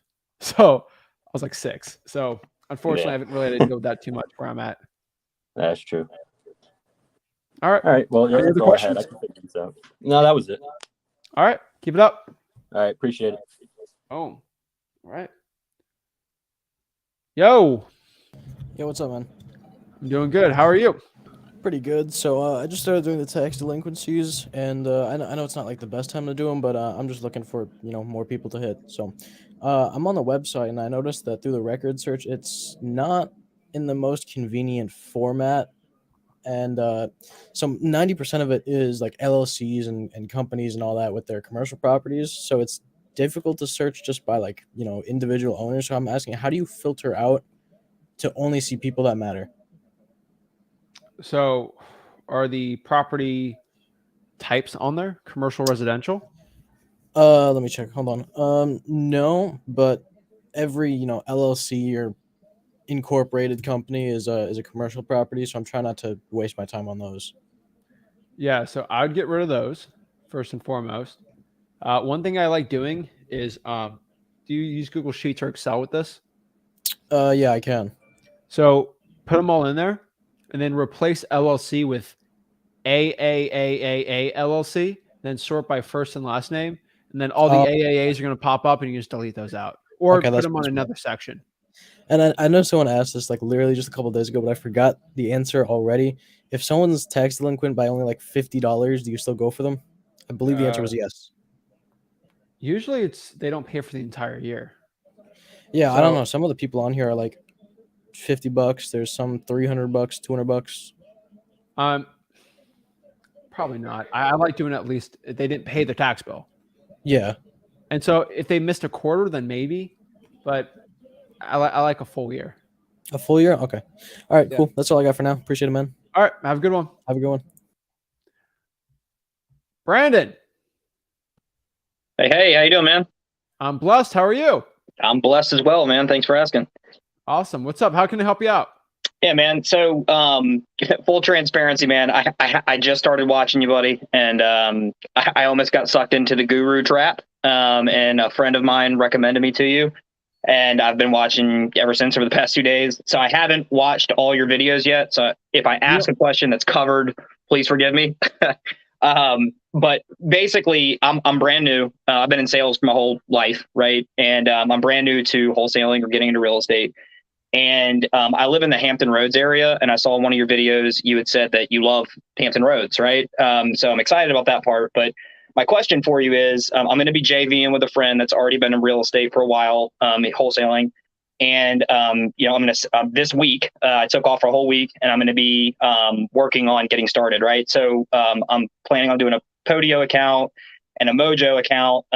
He knows how to do all that stuff. But basically, I'll get to my question. My question is, if you were brand new, just starting off, right, and you had a week to get started. I work a full-time job. I'm a data analysis manager.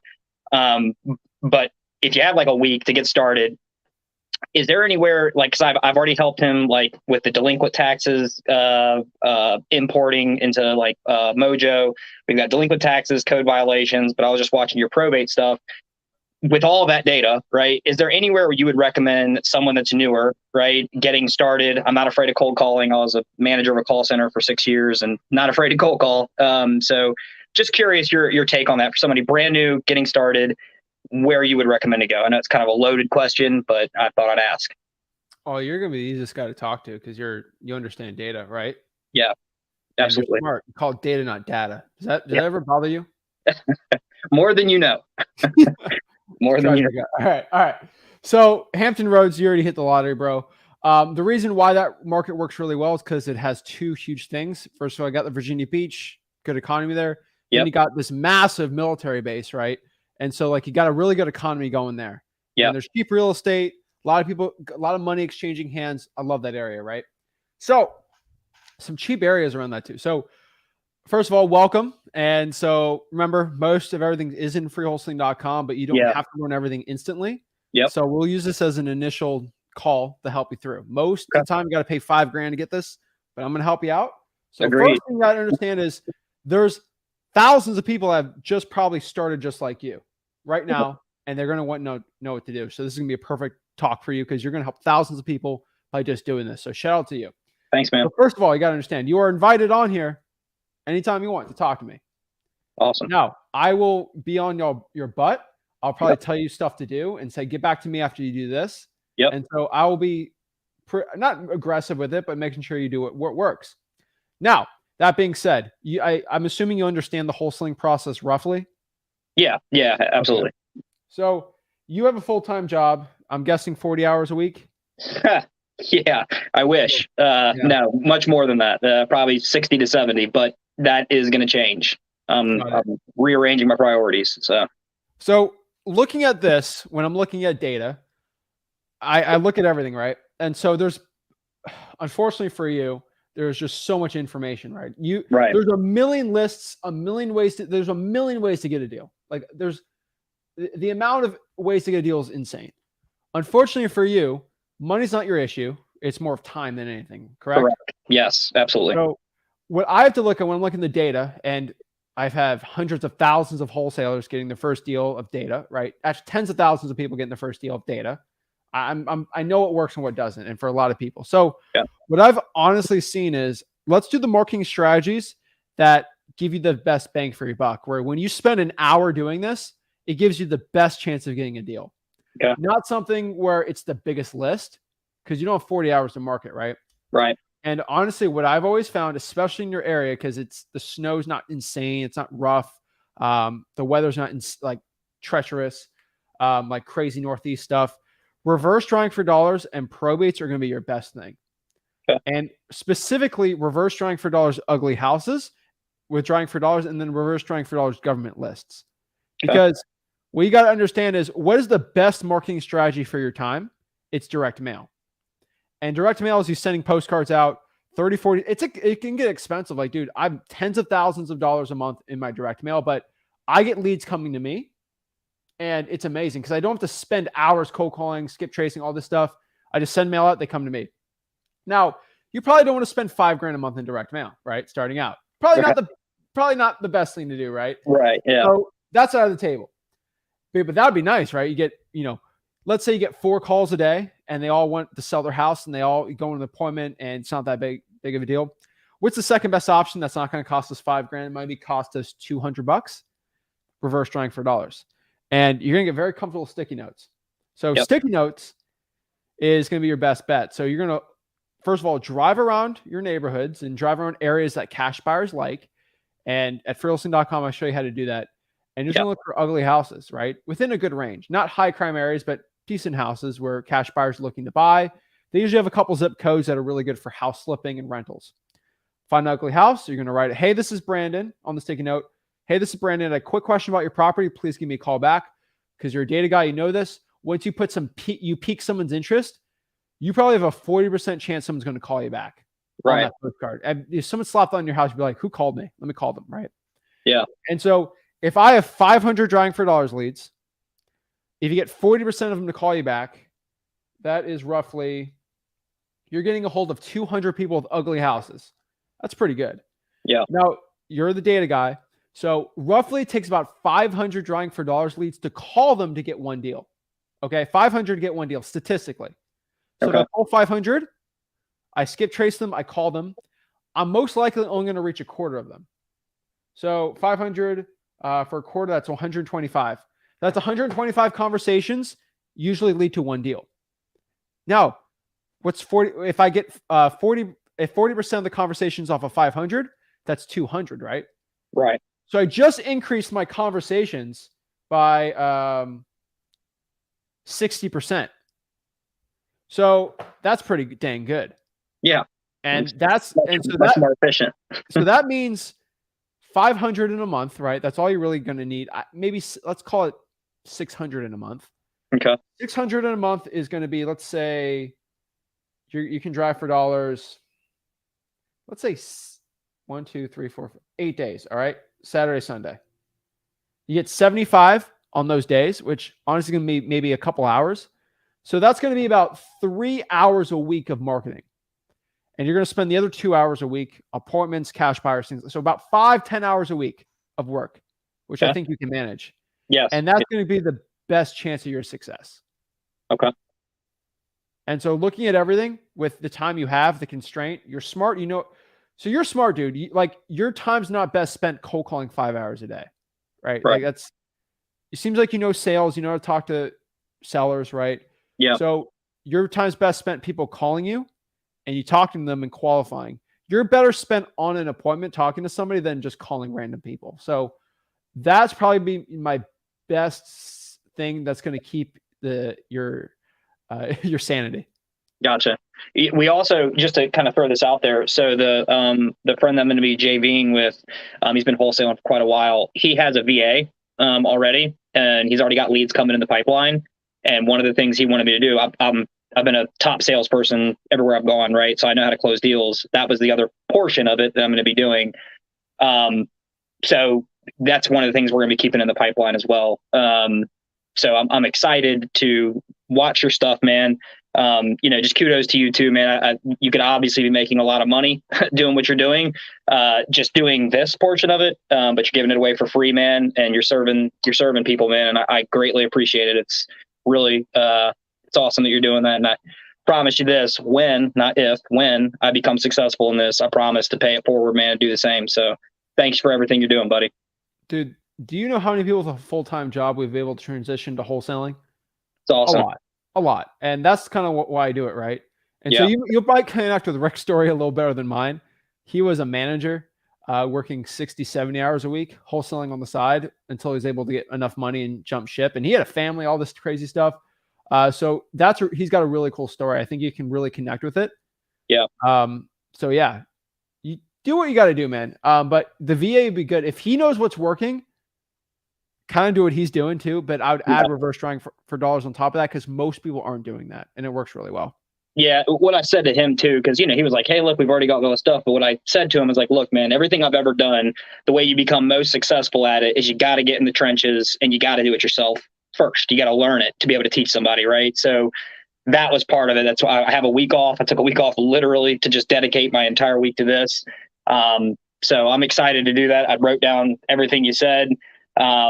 And I just really appreciate you taking the time to do this, man. Is in Hampton Roads, to your knowledge, is getting probate lists and things like that pretty easy? Have you ever done that in this area? I know 3 guys making over $500,000 in Hampton Roads, just in that market, virtually.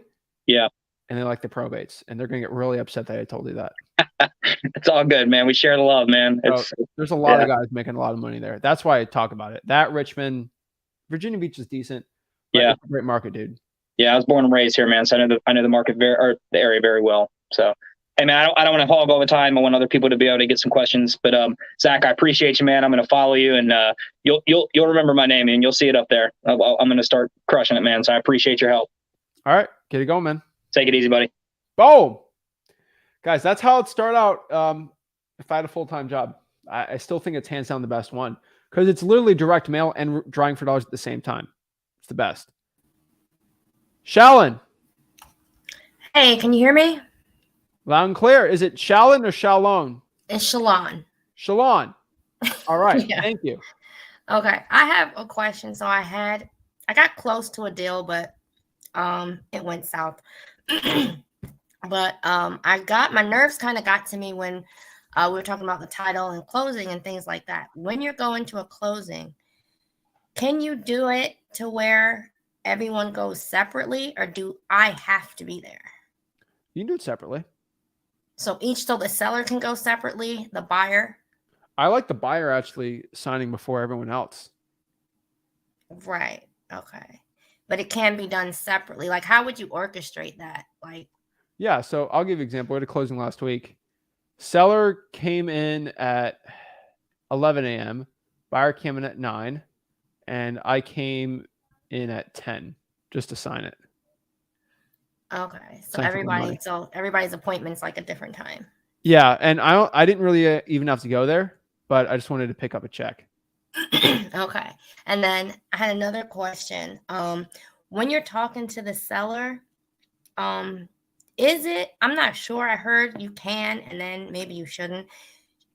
Should you talk to them about assigning the contract to some? If it's okay that you assign the seller? contract, The seller or the buyer? the seller. No, I don't ever mention it. You don't ever mention assigning it to anyone else. No, because you're working with your partner on it. Between you and the partner, which is your cash buyer. Okay. All right. And right now I'm in Hillsborough County, Florida. Are you familiar with that area? I love Tampa. Yeah.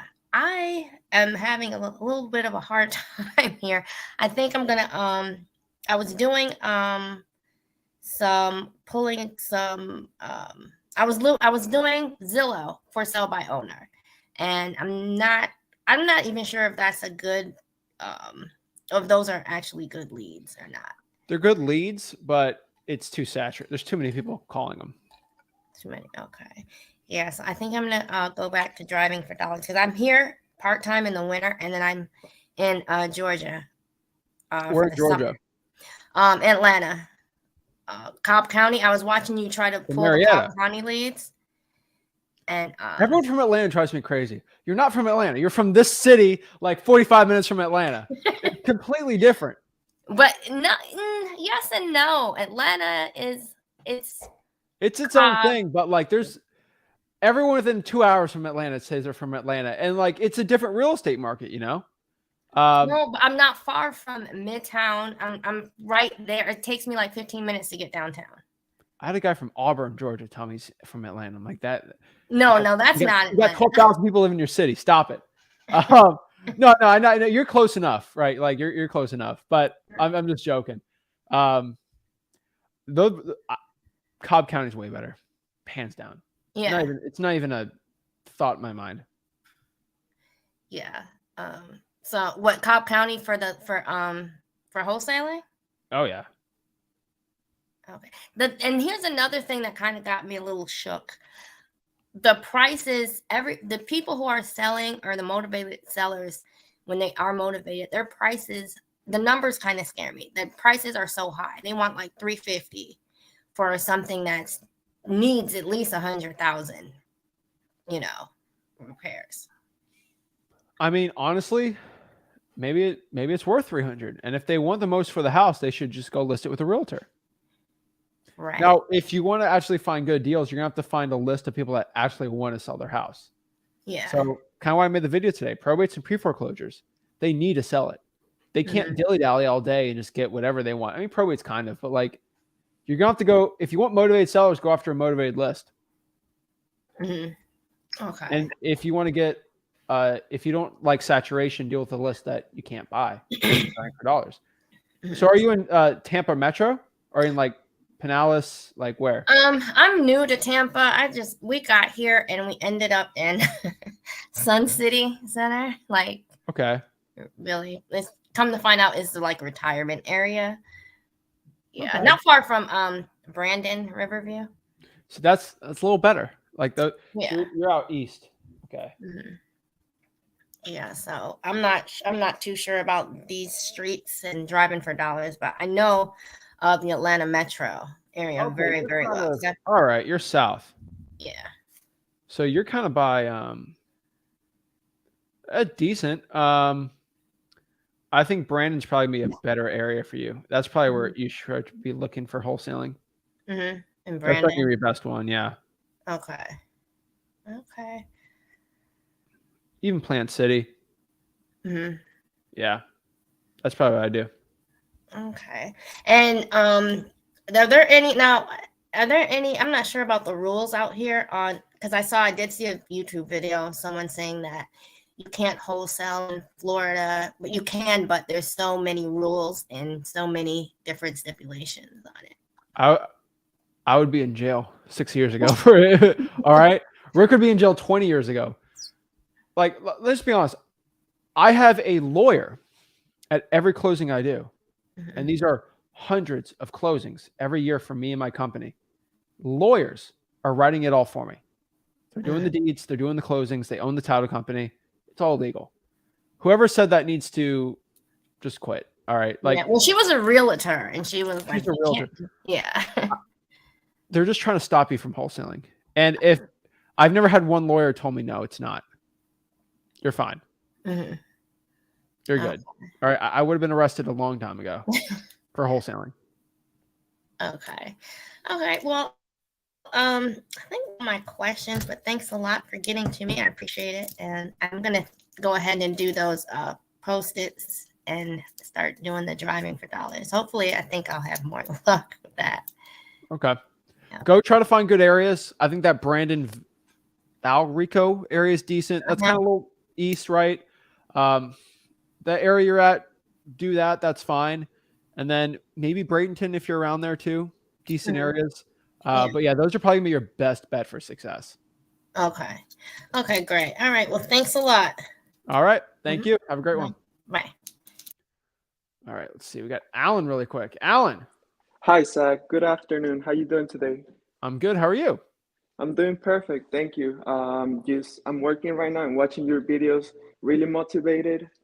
Ready to go on. I have a couple questions for you. All right. Let's hear it. So, I watched the 30-day challenge on the website, and I watch all your videos, and I still don't know how to find leads online because I live in a pretty saturated market here in California, and Where? I'm driving for dollars, and I'm walking and driving my bike too around the city. There is 4 different counties in here where I live. So Where? I live in the Bay Area. Okay. We're in the Bay Yeah. Area. San Jose. Okay. Yeah. Yikes. That's a rougher Yeah. market. It's super rough in here. I was hoping you'd tell me like went- Oakland or something, but all right. I went to the courthouse multiple times, requested a violation code, probate list, but they rejected me a couple times, 100 times, and I just decided to do it online, and hopefully Yeah, it clicks. I would virtually wholesale if I were you. Yeah, and now I was thinking doing 50-50 like you recommend, 50 here in my market and 50 online. I think that's not a bad thing to do, man. Yeah, but my question is, how can I get more leads online? How can I start searching the leads online? Find the other virtual market and do what I just did in the beginning of this video. Probates, pre-foreclosures, liens, and then go from there and do it like that. That is true. You opened my mind. Open your mind and it will open your bank account. That is true, Zach. Thank you very much. Appreciate I'm it. gonna start doing this. That was my only question. If All right, I well, have any more questions, I reach out to you. Thank you for giving me a time. Of course, Alan. If you have a problem pulling into the list, you hop back on. I'll help you out. Sounds good, Zach. Thank you very much. And also thank you to your dad. I hope you guys have a very good Christmas. Oh, of course we are. All I'm right, gonna eat guys. as much food as I can. I appreciate it. Have a good one. Have a Thank great you. one. All right. Bye. All right, guys. Y'all know the vibes. I'm helping you guys for free. Pre-foreclosures, probates. If you got anything through your head today, it's to pull these leads. These leads will give you money. Either you pull the pre-foreclosures and probates, or someone in your market will, and they'll get a deal. Who wants it? The money's there. These deals, the money, like there's a 25K check right there. Do you want it, or somebody else going to get it? It's your choice. Whoever gets to it first wins. So you got to choose it. Like, hey, do I want the bag or do I not want the bag? I think y'all want the bag, right? So go after it, take action, and pull it. I promise you, it is worth it. The work is worth it. I think so many wholesalers are like, oh, is it worth it? Is the work? The work is always worth it. The hard work, do it. Do it the right way. Everything we teach at freewholesaling.com, but the hard work is worth it. Go after it. I promise you. Go after it and do the work that's not sexy or the most fun thing in the world, but it'll lead you to wholesaling real estate success. And that's the point today. So guys, Make sure you guys hit that like button, subscribe. Go below to freewholesaling.com, my free real estate wholesaling course, where I teach you everything you need to know about wholesaling real estate absolutely for free, so you can have the best success possible in your wholesaling real estate business, and you can learn how to pull amazing government lists for free. So freewholesaling.com. I'll be live tomorrow by myself, and then I'll be live on Friday by myself too. So that'll be pretty cool. And I'll go help you guys out, everything you need to know about wholesaling real estate. And I think that's pretty much it. So guys, go to freewholesaling.com, hit that like button, subscribe, and I'll see you guys soon. And make sure you guys go to freewholesaling.com. See you guys. Appreciate it. Have a blessed